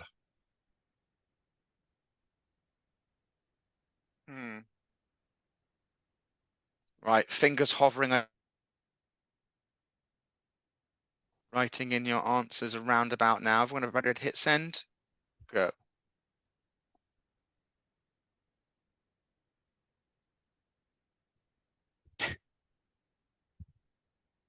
Can't call them Hoovers, Julie. You need to call them vacuums. I learned that. Other brands are available. Come on then, Matthew. So the lie is that I play drums in a largely unsuccessful band. I don't. But my mother-in-law used to be, her maiden name is Mann, M-A-N-N. Yeah. Oh, I like. And I did demonstrate vacuum cleaners and floor things on QVC for about 9 months. Which was, my mother was hugely proud of that one achievement in my career. Quite rightly. Who's coming up next? Michelle's doing the most movement on my screen. You're up next. Picking on you. It's just, I found this like the hardest thing I think is going to be in the entire program is coming up with this. Right. No. So, okay. I am a firm believer that pineapple belongs on a pizza. I have danced for 10 minutes with Louis Spence. I was banned when I was younger from the Brownies.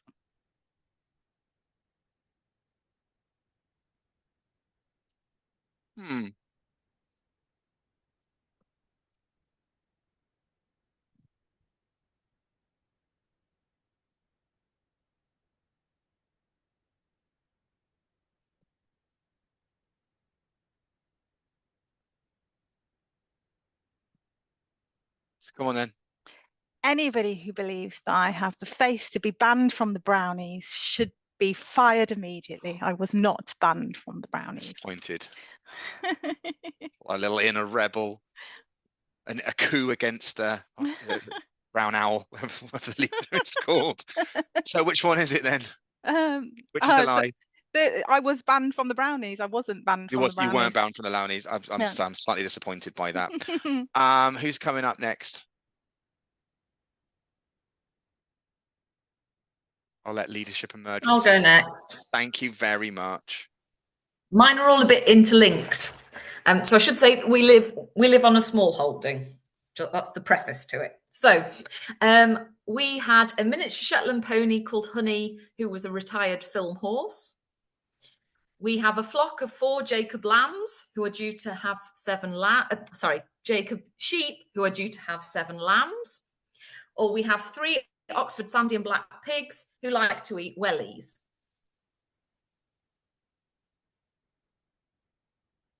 For their own health, I'm going for number 3. Go on then. Number 2, we haven't got any sheep. I'd love sheep, but my husband won't let me have them. So we have had a film pony, although she's sadly not with us anymore. And the pigs love to eat wellies, usually with your feet in them. That's even worse. Did anyone see in the news, I think over the weekend, it was that little tiny pug dog that ate over 50 hair bands or something that had to have them removed from its stomach? Animals eat all sorts of strange stuff. Who's going to go next? So I've not kept any kind of record of who has and hasn't gone. So. Do you want me to go next? Go on, Jen. Okay. I was a police officer. I've climbed Mont Blanc. I've been on the Victoria Derbyshire TV show.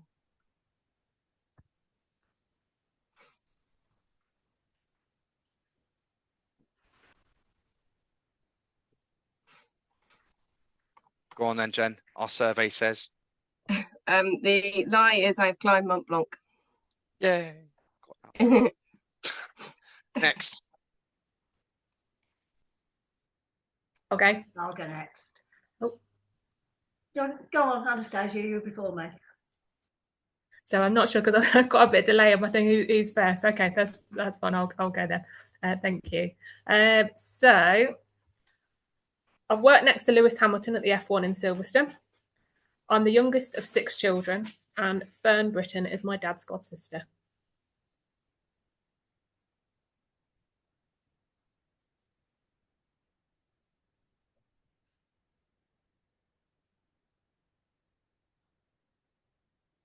Drum roll, and the reveal is. I'm just seeing what numbers we've got on here. Quite a lot for 2 okay. and 3. I'm seeing. Not very All for right. 1. Yeah. Okay. So I'm very well pointed out. Anybody who's picked number 2. I'm actually the oldest of 6 children, but the other 2 are very much true. Blimey. There you go. Is it Amanda next, I think? Yeah. When I was 16, I won my weighting record with Smash Hits. I regularly run 5K with my 2 dogs, mostly in the mornings. And I met Andrew originally from one.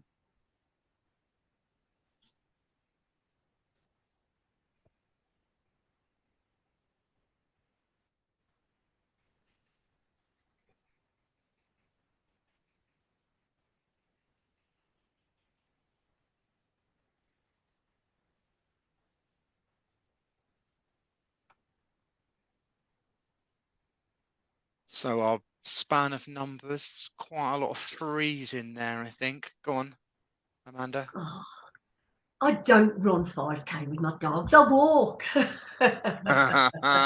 you have met Andrew originally? Very I good. have, yeah. When I won my weighting records with Smash Hits, That's I went extraordinary. down to Virgin Records, and Andrew originally was walking around. Marvel. These days, there's no way that they. Sorry. These days, there's no way they'd make a 16-year-old girl expose her weight to then say how many records she should have. Yeah, and they took a photo of how heavy I was as well. And they were probably really relieved. I was only 7 stone 12, so I didn't have that many records anyway. Marvelous. Did you get to pick all the records yourself, or was it just a great big bundle you got handed over? No, the competition was to meet Glenn Gregory from Heaven 17. So I met him, but I didn't like him because he smelled of cigarettes. So after I'd had my photo opportunity with him, we walked around with a trolley and picked whatever records we wanted and just put them back on the scales until we got to 7 stone 12. Marvellous. It's quite a lot of records, I'd have thought. It was a lot of records, yeah. And I sold loads of them at school as well. Very good. Made some money. Enterprising. It was. I have kept no record. Who's up next? I can go next yeah. So the first one is I used to work with Anne Diamond's sister. The second one was I used to be a ballet dancer and had an audition for the Royal Ballet School in London when I was in my very early teens. And the third one is I'm taking a sabbatical in the summer for 6 weeks to travel around the United States and do Route 66.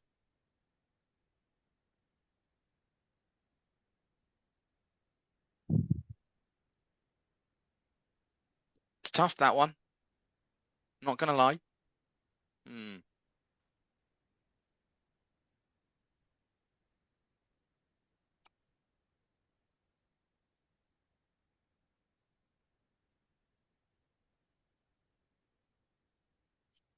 I think Go on that's then. everyone. So it's the last one. That's a lie. It's something that I'd like to do, but I'm not doing it yet. Bless you. Thank you very much for sharing that one. Who's up next? Who haven't we had? Shall I go? Oh, go on, whoever that was. Thanks. So my three are: I made my own wedding dress. I have a tortoise, and his name is Yertle. And I was in St John's Ambulance Brigade.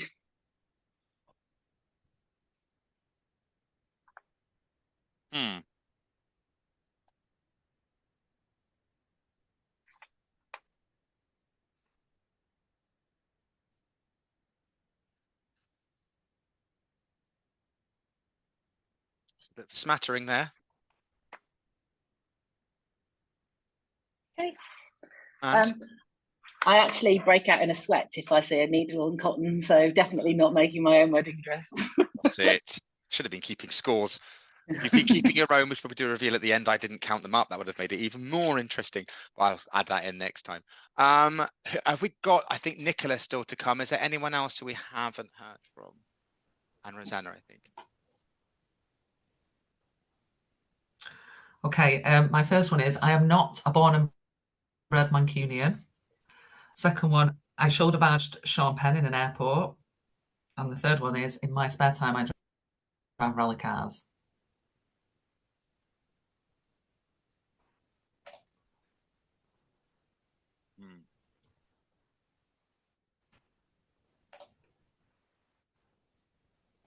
I go? I think so. So it was number 3. I don't drive rally cars. I'm not a Mancunian, actually. I was born in Norfolk, and I did shoulder badge Sean Penn in an airport. On purpose or by accident? By accident. I was trapped in there for 2 days during the Arab Spring, and I was running through the airport, and he was running towards me, and we just careered into each other. So, yeah, it's another little claim to fame. Marvellous. Rosanna. Okay, number 1, I'm learning Swedish. Number 2, I'm renovating an old house. And number 3, Rishi Sunak is 5 minutes away from my house at this moment.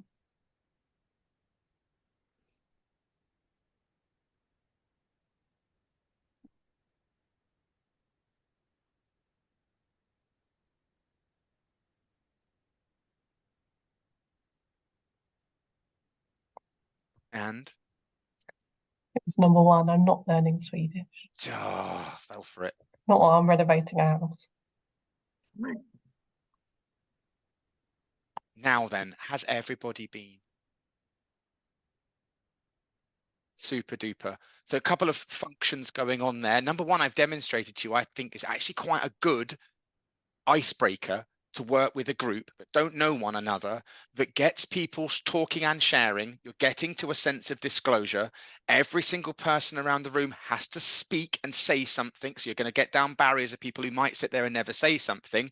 And it's usually quite a light-hearted way of starting to break down some barriers and get a bit of disclosure going.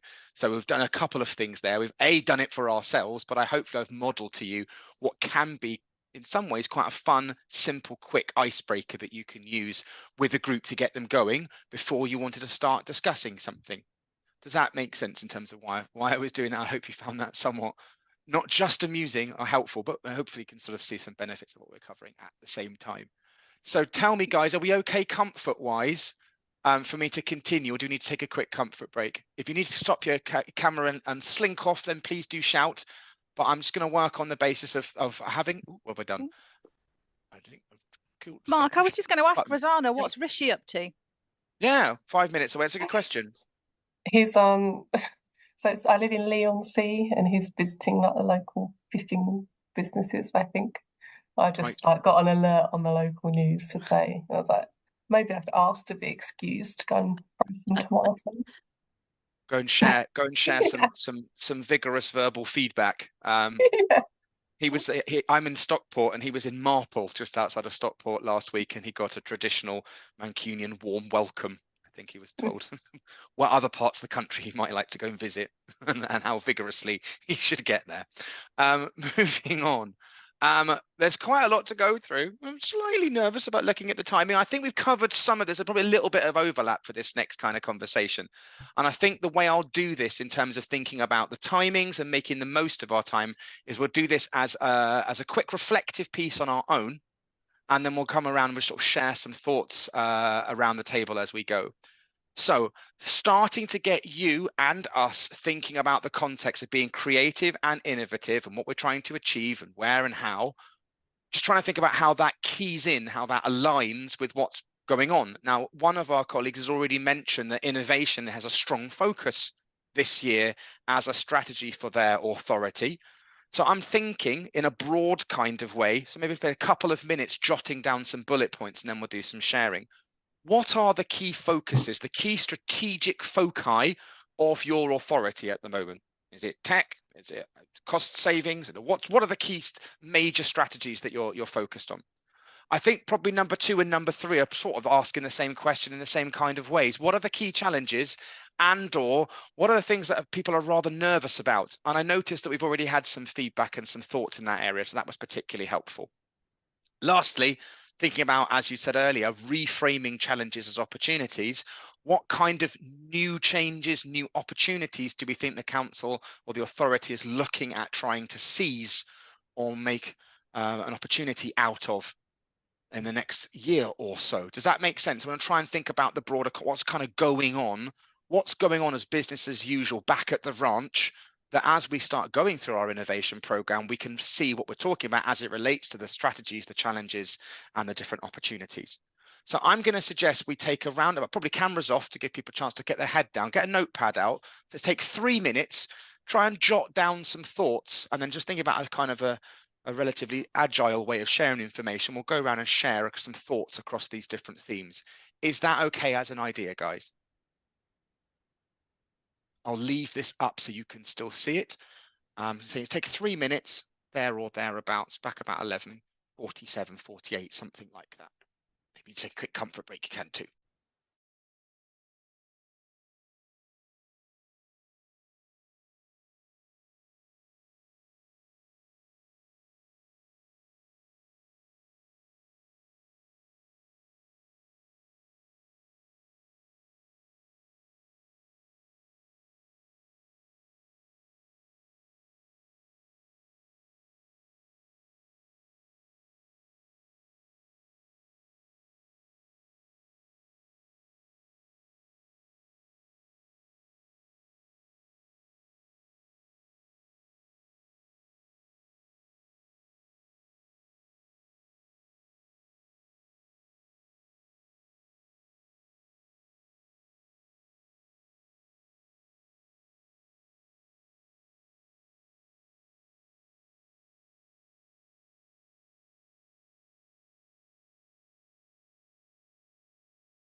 Okay, chaps.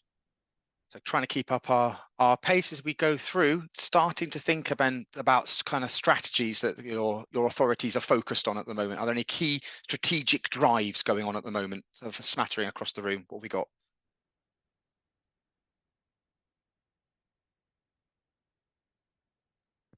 I mean, I've got down EDI is a strong running theme. AI and tech, leadership development. I've put something in there. It's not the right term, but resilience. I think that kind of whole well-being agenda is going to be huge for organisations. I've got something down around partnership and multi-agency working, citizen engagement, and data. I'd probably add digital to that, digitalisation of both kind of systems internally and what services potentially. Would be another one. Brilliant, thank you. And climate as well. Climate. That's what climate. Yep. What else we got? Retention's a big one for us, and workforce planning. Looking at our stats with EDI, which I'm guessing is then going to a certain extent kick onto recruitment and attraction strategies as well. Yeah. Another one for us, Mark, is about what's lying ahead in terms of future challenges. So what's the structure of local government? You know, RoRS is coming over the hill. You know, there's lots of impacts that are external that we're going to have to adapt and evolve to. So I think that's another strategic challenge that we need to bear in mind.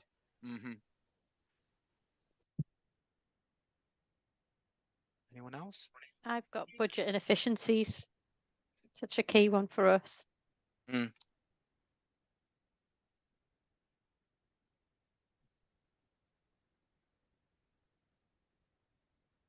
Potentially more, again, they're also interlinked. What kind of problems, what kind of major issues, if we haven't already framed them as a strategic focus, are there any other areas or things we think we need to be working on that we haven't mentioned? Rosanna, you look like you've unmiked. Yeah, for us, it's how we combat leadership style fatigue. We've had 5 CEOs in the space of 3 years, and we're just about to get our permanent one in February. But everyone has had very different ways of doing things that we've all had to adapt to. So I think it'd be nice to have stability, but at the same time, we don't really know much about him yet. So that would be interesting. Interesting. That's really helpful. Thank you for sharing that, Rosanna, as a contemporaneous structural change. Claire?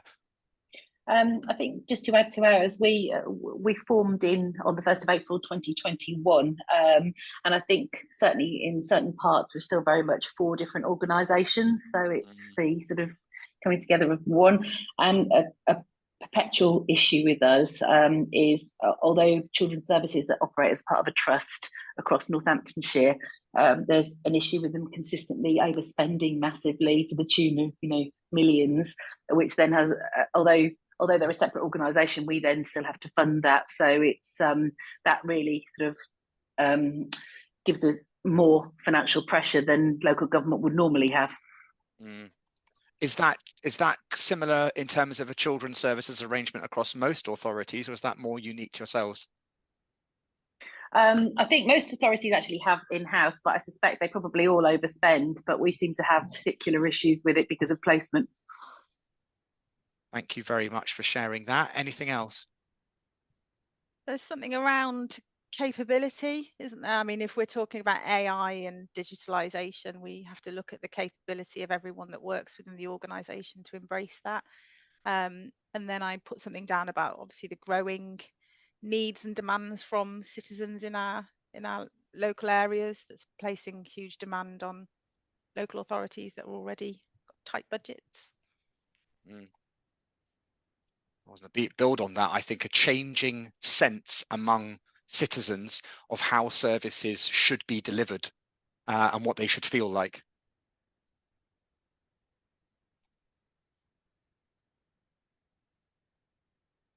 But I think some of that, Mark, goes hand in hand with how we engage and have that communication with communities. Because I think if we were better at it, you might get slightly better alignment, but again, that's quite a traditional approach that we take. So I think, again, if you're looking at where we need to go, looking at innovation and change in the organisation, we talk about engagement, but what do we mean by it and how can we get better at that to help us?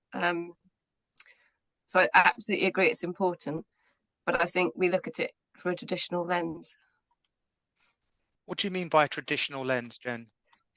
I think we tend to go out with, rather than having it as a continued conversation or how we plug in with partnerships to get the, to get that view around what we're doing, why we're doing it, we tend to go out with, here's a consultation linked to a policy, what do you think? Or here's a consultation on the budget.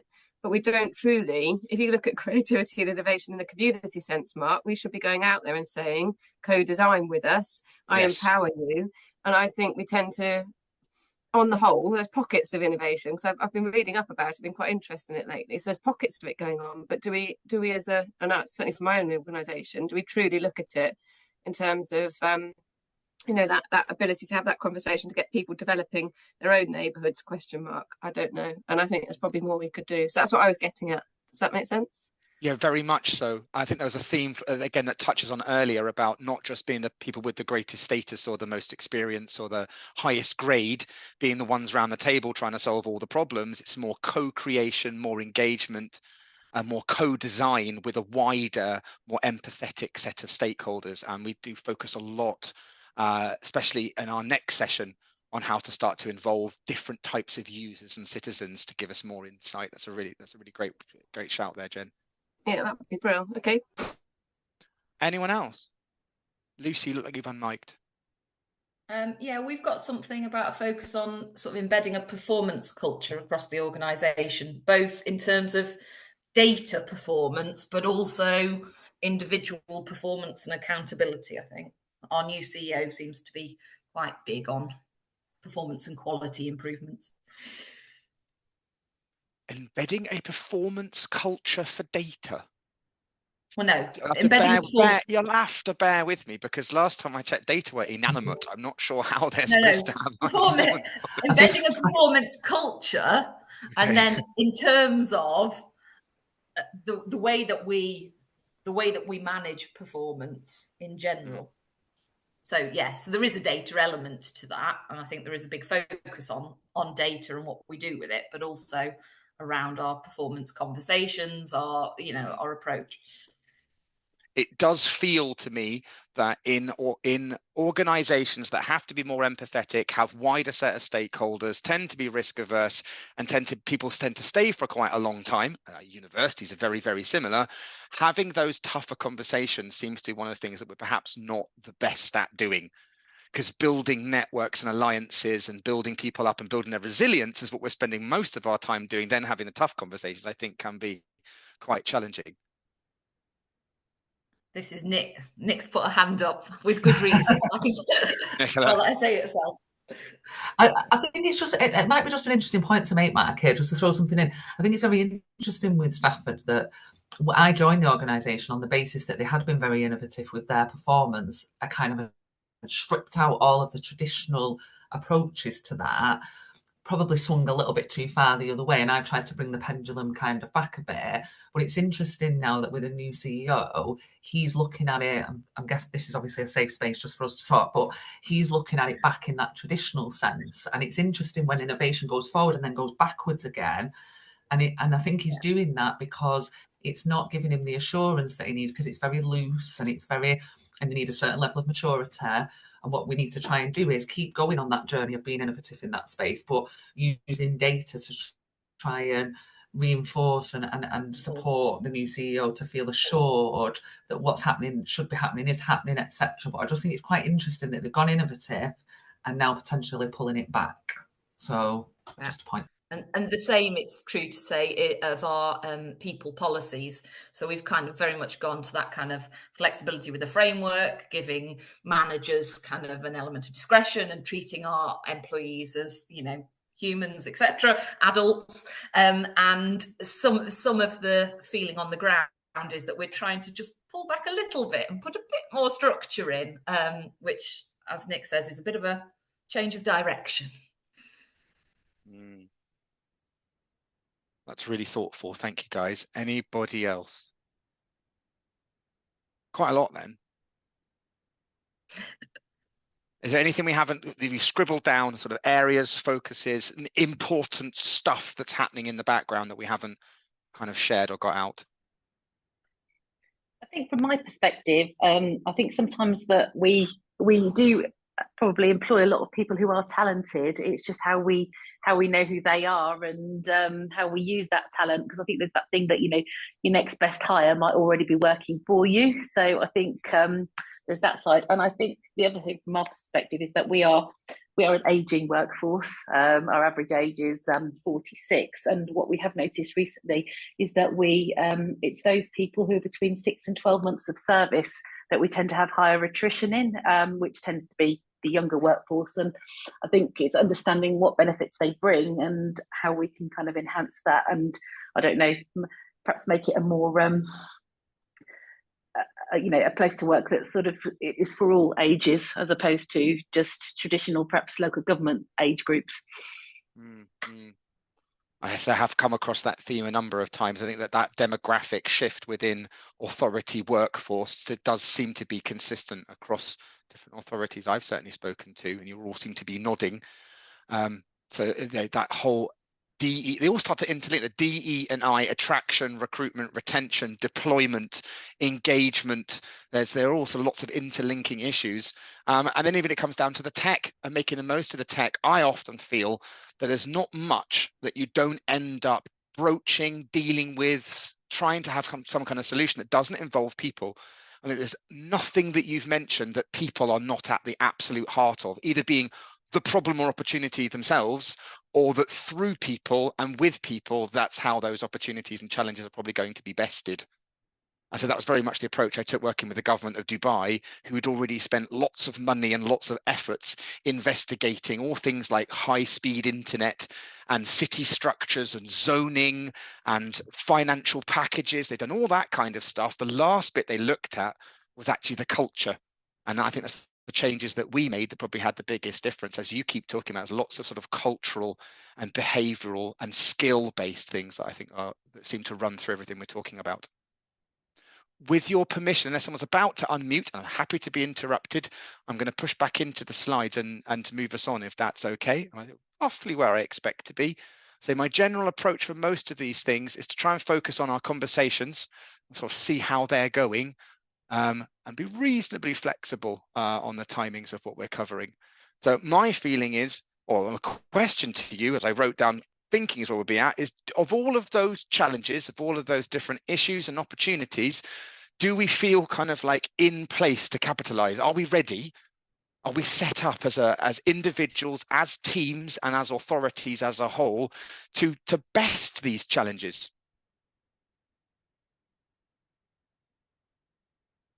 Something of a rhetorical question, because I'm assuming the answer is probably no, otherwise you wouldn't be here. And if you'd already knew what to do, we'd already have done it. So I'm not going to force everyone to answer that one. But chances are, even if we're partially ready, I bet there's more that can be done.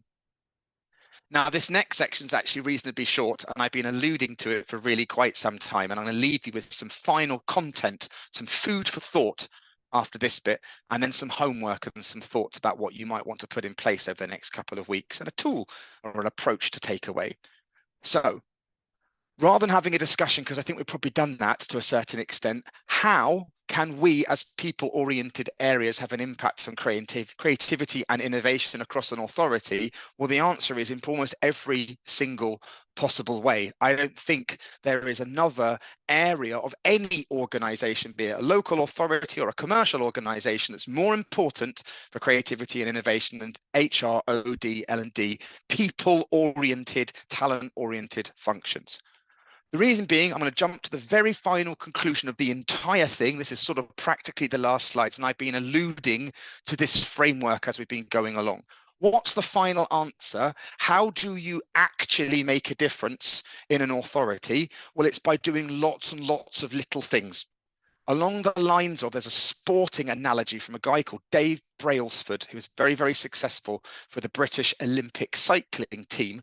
And when asking how that team won so many gold awards for so long, like some of the evidence perhaps involving some cheating from some of the doctors, but let's just ignore that for the time being, he'd referred to what he called the aggregation of marginal gains, which is you tweak lots of little stuff. And if you tweak lots of little stuff and you get a 1% or 0.5% little boost here and there, it all adds up to being far greater for our overall performance than any one big quick fix. There is no quick fix for creativity and innovation. It's across all of them, which is why the whole program that we've put together helps you think about these different kind of levels. Now, what we get to do, I think, in our people-oriented functions is we find, attract, or help around the finding, the attracting, the recruitment, retention, development, and the rewarding of individuals and leaders. We're often setting the competency frameworks. We're often setting the conversations that happen between leaders and individuals about how they do their job. So we do a lot around that individual and that leadership space. We also have a great deal to do with how we equip teams with resilience, with skills, with the leaders that lead them in hopefully the ways that are going to support them to be more creative and innovative, to role model the kind of behaviors and actions we'd be hoping to see. And we've got a lot to do with how we, effective in my mind, often how we move people around the authority and how we cluster individuals into different work streams to get stuff done. So that's individuals and teams, but ultimately all this is wrapped around our own authority and potentially multi-authority setups, different cultures, systems, and processes. And I will say, ultimately, thinking about the organizations and systems, I boil everything down to two major strands that are already on the screen. There's the culture and leadership type behaviors, the ways we should be. And then there are the different processes and systems and things that we have that support individuals to do stuff and support teams to do stuff, the ways we do things. Ultimately, the way that you really get an authority to be more creative and innovative is to recognize that it comes across this entire system. For you as a leader of what you do in your area and with your team, and through the function, if you can, in little tiny tweaks of 1%, 2% adjustments here, there, and everywhere, start to align the leaders and the individuals and the teams and their processes and systems to all be pointing towards a creative and innovative way of working. That's how you get the performance improvements and the kind of culture I think that we're looking for. The good news is that there are lots of little things that we can do. The bad news is there's lots and lots of little things that we probably need to do. So I think there's kind of good and bad in there, if that makes sense.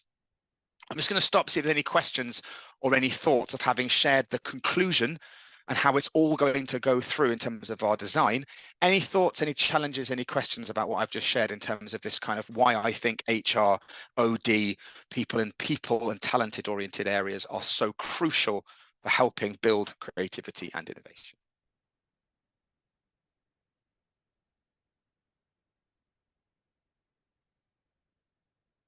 If you're about to unmute, please do so. But if not, I'm going to leave you with some food for thought. Looking at my timings, we're round about right. I'm going to leave you with about 15 minutes of blasting you with the use of information, some content. Give you a chance to think about that a little and start setting up some future thoughts about how we can prepare for our next session. So I'm very much thinking about some of the trends and some of the key things around, as we've already been mentioning, about those key strategies and the challenges and opportunities that have woven throughout the entire day. The world of work is changing, and there are some trends that we can start to look at and observe that might give us some food for thought about how we also need to adjust to some of these changes and trends around us. Now, some of the things that we know are happening in the changing world of work, I'm sure are very, very conversant with and are very, very familiar to you. We know, we've been talking about discretion and flexible work. Basically, I think we all can feel it, is post-COVID, the world of work has changed in terms of expectations of where we work, how we work, some kind of the structures of how we work, why we do or don't go into the office, why we do or don't have face-to-face conversations or meetings, either with citizens or citizen groups, or indeed our own colleagues. So this whole flexible working, which of course touches around some of the digitization and the delivery of service, is going to be an absolutely key and critical issue that underlies a lot of our ongoing conversations. I'm sure you've come across it, but alongside the changing flexible working seems to be amongst some colleagues a greater expectation that, I guess to a certain extent, that rather than we work to live, that we're maybe perhaps moving more towards living to work. Other way around. I got the wrong way around. I think you know what I'm trying to say is that we're moving perhaps towards 4-day working weeks or shorter working. You may have come across the trial that was adopted across a number of different commercial organizations that seem to show that flexible working patterns where people have 4-day working weeks rather than 5-day working weeks tended to lead to either identical levels of productivity and performance, and in many cases, higher levels of productivity and performance. I am not a massive believer in anything concrete about there being differences between different generations. I think it's sometimes can be quite lazy thinking of putting people into a specific box. But there may well be, and you probably do feel at times, we're talking about a potentially aging workforce that was mentioned earlier, and the desire to try and have DEI policies that bring in different generations as well as other forms of difference, that we might have at some points referred to as 5 generations under one roof at work. I say, without being lazy and stereotypical, there could be some quite strong expectations around flexible working, face-to-face working, around challenge, around team working, with lots of differences potentially how we design work to fit different expectations. All of this is set against 2 to 3 centuries of a changing complexity of the nature of how we do our work. A very boring looking graph here, which basically says, this is only back to 1983, but I've seen data going back to the 1700s, is that as we have gone through our different forms of industrialization, developed new and better technologies, what human beings are being left to do more and more of is complicated thinking. Once upon a time, in order to do many things, you have to write a letter, write a letter, send it to somebody, have a telephone conversation to set up a meeting. Lots of the everyday stuff we would do would fill our days with really ordinary, quite routine work. With the advent of more and more technology, we're not doing the routine basic stuff. Some kind of system or AI type application or some kind of service is doing it for us. What that means is we are doing more and more complicated thinking oriented work. Well, that's going to change how we lead, develop people in order to support that, and potentially develop the resilience for the exhaustion that comes with non-routine, complex creative thinking. All of this growing complexity of having to use our thoughts and our empathy and our emotions and our values to try and make complicated decisions are all as a result of where we're now considered to be in the midst of what's considered to be the 5th industrial revolution. I'll take us through the first 4 and then lead this off or finish us off with the 5th industrial revolution, which was announced by the EU at the end of last year. Now, of our 4 industrial revolutions, they've all changed how we work and the kind of work that we did. Now, our first industrial revolution is one of mechanization, harnessing steam power. So once upon a time, you and I, if we had a job, or many of us would have used our muscles to pound things, hit things, move things, crunch stuff together. You start to use steam power, all of a sudden human beings don't do that. The construction of things is done by power that's not us, who can do things far faster. Our jobs change dramatically. People don't dig anymore. With that new power, we were able to then apply machines like weaving looms and Bakelite production and stamp pressing of stuff. All of a sudden, we remove artisanal skills. The mass production of girders, of telephones, of sewing machines all around the world means that once upon a time, you would have developed very clear, distinct set of skills to make something or produce something. Chances are all that's changed. This is the 1920s, the 1930s, where a lot of this starts to kick off. Into the 1960s and the 1970s, we then fuse alongside still having this mechanization and power and mass production, which we still see. Now digital type interfaces are coming along. Once upon a time, to calculate something, somebody who worked in a bank would have got out a piece of paper and a long time ago, a quill or a pen and done some calculations. Well, we all know what Excel spreadsheets are like nowadays. Digitalization has changed a lot about what kind of thinking and computational work we do. All the routine stuff now gets done by a computer in some kind of way. We're again left more and more doing the more unroutine, complex stuff. The fourth industrial revolution, which was announced by Klaus Schwab around about 2016, 2017, is where all this stuff starts to get fused together. And this is kind of where we're at, stroke about to hit the fifth industrial revolution. The fourth industrial revolution is roughly bundled together a bunch of technologies that cross over the mechanical and the computer and sometimes starting to fuse with our own biologies. Some of these will be very familiar, some less so. And I'm not a tech expert, so don't ask me any particularly complicated questions. And with 16 minutes left, chances are I'm going to get away with this. Number one of the technologies bundled together into this fourth industrial revolution that we're going through at the moment is, of course, AI. I'm not going to say too much about that until I move on to some more slides in a second. With the AI comes robotics. I think we've already seen the vast majority of the construction of many machines, the construction of cars and so on. Rather than humans being involved, it's robots that changes who, what, and how we lead. That's often on the grand scale. On the art of the very small, nanotechnology will start to change how we start to do things in the micro. Thinking about a bit futurology here in terms of, but trying to make a link to what we're talking about around resilience and the development of people in time. I imagine the fusing of chips. I'm sure you've all seen Elon Musk's company where they're starting to be able to decode what monkeys are thinking. Harvard researchers late last year can now start to tell what music you have listened to by looking at just at your brain waves. How we start to implement chips, technology, and our own thinking, thoughts, and potentially even the measurement and the management of our feelings and emotions is going to change. Once upon a time, the main thing we used the internet for was sending pictures of cats to one another. Now more than 80% of all of the traffic across the internet are devices talking to other devices.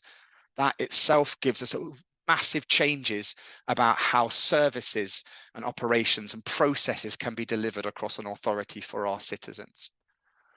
Similarly, once upon a time, we had to manufacture something in situ or in a factory and then wait for something to be sent to you. Nowadays, we can pretty much make anything you want, even down to the point now they're able to print human body parts. NASA, I believe, when it sends up some of its space missions nowadays, takes no spare parts. They take titanium pellets and anything they need, they print just as they need them. What might that look like for citizen delivery of services, of equipment across our various colleagues, where they would once wait to have something delivered, but it could be made as soon as they want it in small batches. Driving all of this, and please don't ask me how any of it works because I have no idea whatsoever, is the new wave of quantum computing, where computers are getting faster and faster because if they don't, they can't run the AI. And it's a lot of this background quantum technology of where the speed processing is getting faster is why AI itself is starting to improve. I think lastly, wrapping all of these fourth industrial technologies together is that of autonomous vehicles, more transportation and logistics happening. We get to the point where we don't have any delivery drivers, where the point of autonomous vehicles might be maintaining roads, paths, potholes, and various other things. Might not be, I think, in fact, sort of an old joke, as it were, but something along the lines as I'd like to be perhaps one of the first people to welcome our new robot overlords, as it would appear there is a wave of technology and digitization heading our way as part of this fourth industrial revolution. I guess perhaps one of the good bits of news is in the last year or so, the European Union has suggested we shouldn't be just thinking about Industry 4.0, all those clever technologies from robots and AI and nano and all that kind of stuff. Who cares? Actually, it's about how do you use those bundles of technology, but without doing everybody else in? How do you blend all of these new technologies at the same time as looking after our communities, looking after our citizens? Because what we're not hopefully going to do is perhaps a repeat of closing down entire communities because of new changes. Think the miners, for example, because it was cheaper and better to make coal somewhere else without thinking about the impact that was going to have on those communities. Industry 5.0, the technologies are here. How do we embed them and use them in a thoughtful, caring, empathetic kind of way? Underlying all this in terms of thinking about AI is very obvious to all of us that we're at a total sort of singularity or a pivot point is what we're looking at in terms of this graph. At some point, this point here is we have humans and we've developed lots and lots of clever little applications that can do stuff, but at some point, there's the possibility where machines are going to be able to think in what would be called as more intelligent machine intelligence or artificial superintelligence, where the machines might even be cleverer than us. Lots of debate about that, but we are definitely at a crux and turning point of the embedding of AI. And almost every organization that I speak to, both private, public, military, are all experimenting in different structures and ways of embedding and using AI. Because it's gone from being conventional, it does exactly what it's told, to being generative. It can be given parameters and instructions, and it can start to create things rather than find what was just already there. And you'll know there's a lot of different tools that can start to be embedded across lots of different aspects of our authority. And as if we'd spent slightly less time on some of the earlier conversations, and we can return to this when we meet again, I'd be intrigued to find out what experiments have been happening within your own areas, although you know within your own authority, of little experiments and agile ways of working around using different AI tools in different areas. Quick, take a deep breath. Why are we going to adopt artificial intelligence? Well, the good news, I think, for the vast majority of this, from this recent survey asking different managers and different businesses why they want to adopt AI, we come down here to the bottom for our own figures. The light blue is we want AI to get rid of people. We're going to reduce headcount. We're going to get rid of staff, and we're going to replace staff with a bank of AI machines, and they will do all of the work. That's why we want AI. That's a relatively low motivator in the UK and for our kind of organizations. Actually, the main driver, why do people wish to bring in more and more computerization and AI, is in order to free up our workers so they can go back to that graph at the beginning, do more and more complicated, emotionally driven thinking, the stuff that the robots aren't so good at, and more of the routine, everyday stuff being taken off our shoulders, which itself is going to come with different recruitment challenges, different development challenges, and the skills that are going to be required. So against all of that backdrop, some of the stuff that appears to be happening, I think the future is one where our workforce is going to have to be more and more creative to deal with all those different challenges and all these new technologies that have just been mentioned. There's clearly going to be more and more complexity, probably more and more agility and flow of data and information between different departments inside the authority and across, with partnerships and different digital partners. And ultimately, as we've all seen, generally, we know that there is no morality baked into AI if we don't understand how to use harmoniously, Industry 5.0, these new technologies. We don't have the compassion to know how to use them. We could perhaps make some dreadful mistakes rushing into new technological areas. As I just said, that's going to lead to a whole new set of different skills and approaches. Back to my model, skills and approaches in our recruitment of finding the right people, how to work and embed AI within teams, within organizational processes. And in some cases, it might even be looking as AI as manager. One of the conversations I was having recently with some of the senior military chaps at the RAF, they're doing experiments where the lead general commander in charge of an entire mission would be replaced by AI for the main logistical planning and work in cahoots with the general doing their planning. Such that is their own explanation. If you are trying to work with 4,000, 5,000 troops, 200 helicopters, a couple of aircraft carriers, a whole flotilla of different materials and people in the theatre of war, where the opposition, your enemy, are also doing the same thing with all that complexity, we could ask one general to do all of their complicated thinking and direct the whole show. Or do you know what? Maybe AI could probably do it better. So that actually the leader of the entire operation generally would be AI driven rather than human. So as a result, the cultures we're going to have to build, I think, are how do we learn to embed and experiment with some of these new ways of working and new skills? How do we embed some of these new technologies, and how to build the councils and authorities of the future?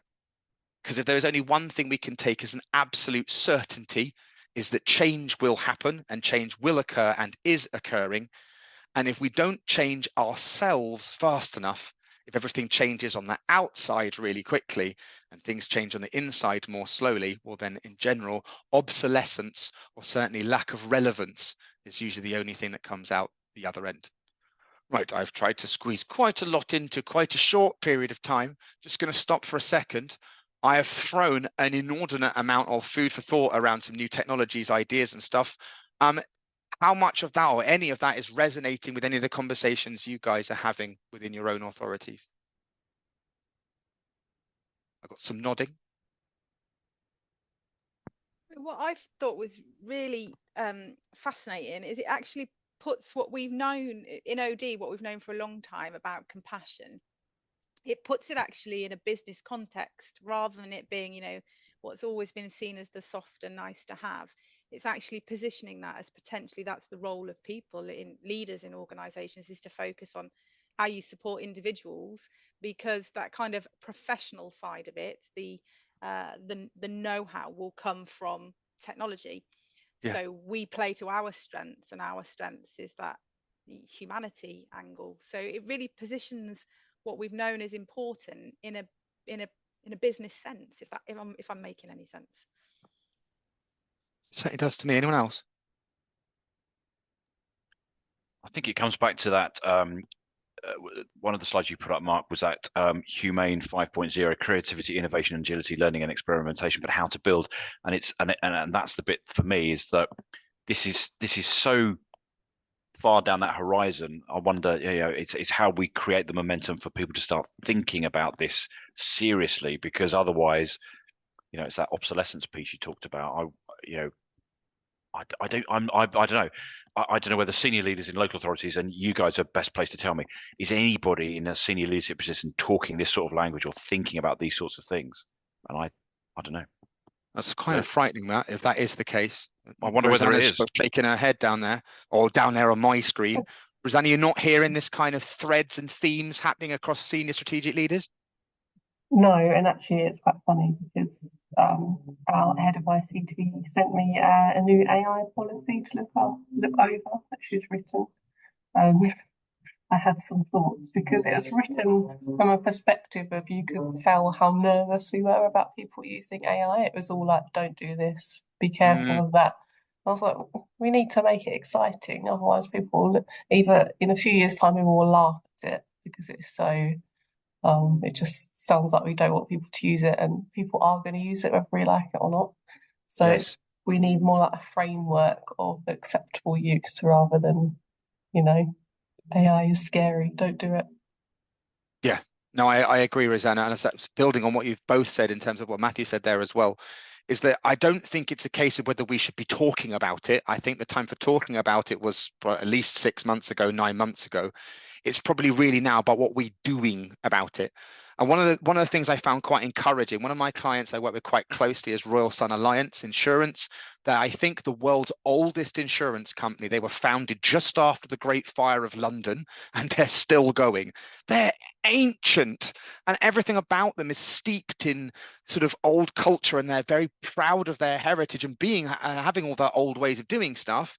But one of their CEO has encouraged every function to have a working group doing some small scale in-house experimentation of at least one way of trying to embed some AI into BAU. So there's a lot of acronyms there, but you know what I mean. Business as usual, working group. Come on, find a way that we've written a newsletter, that we've improved our analytics for recruitment, that we have helped put together a marketing campaign, that we've analysed our operations in terms of how we send out our whatever it is that we do. And one of you do something. Come back, and each working group comes and tells what we're doing.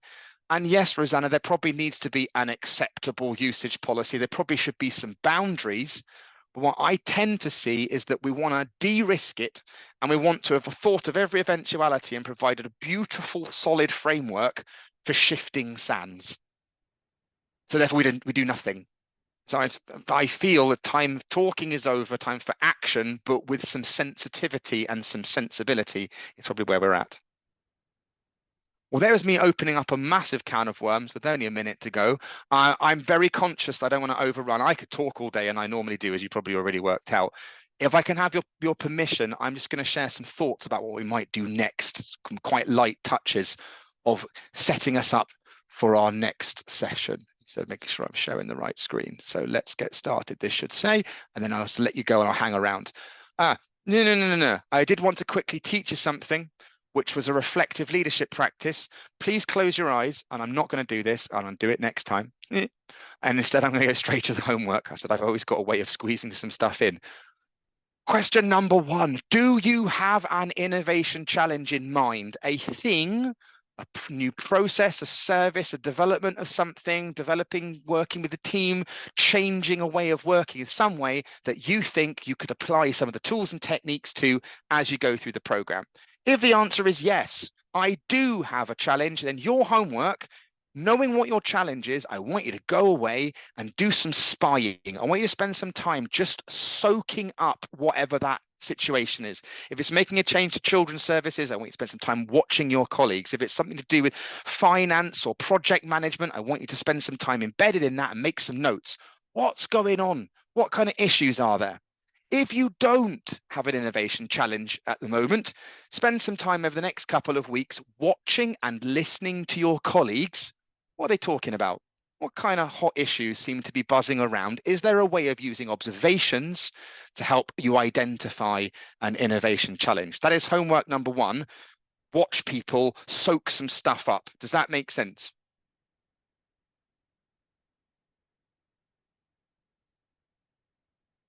Hoping someone probably nodded or say yes, and move on to homework number 2. At some point, you might want to think about the impact in terms of like what difference maybe this has made.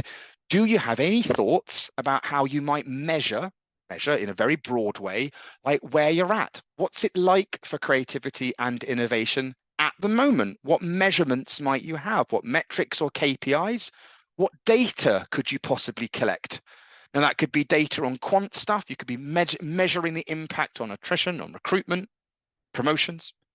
It could be qualitative data, talking to people and asking your colleagues about what's it like working here, and maybe collecting some more data later on. So those are our 2 bits of homework. I want you to do some spying on people and some observations to try and identify or further understand the challenge. And number 2, how might we measure or assess whether any of this is working and get some kind of data to underlie some of our practice?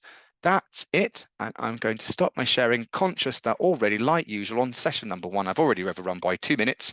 And if you need to go, thank you very much for coming. Please go. If not, I'm more than happy to stick around for any questions or any thoughts. Can I just say one thing? Yes. I think a couple of people have experienced some technical difficulties today with Zoom. So for the next session due on the 29th, we're going to send through a Teams dial-in details instead, and we'll see if that's any better. And then if it works better, we'll switch all the rest to Teams. Okay, so just look out for an email from me with we'll update the calendar invite, so it'll be Teams next time. Thank you. That's a great shout. Agile, change and experiment. Sorry if you've had any issues. But so hopefully we can fix those next time. So at this point, sometimes people like to share their potential challenges or have a little bit of a chat. Now that we've finished formally, probably could stop the recording. Thank you all very much. Looking forward to seeing you again soon. But I'm very happy to hang around if anyone's got any extra questions or wanted to ask anything. It might be worth flagging your innovation clinics that we've got.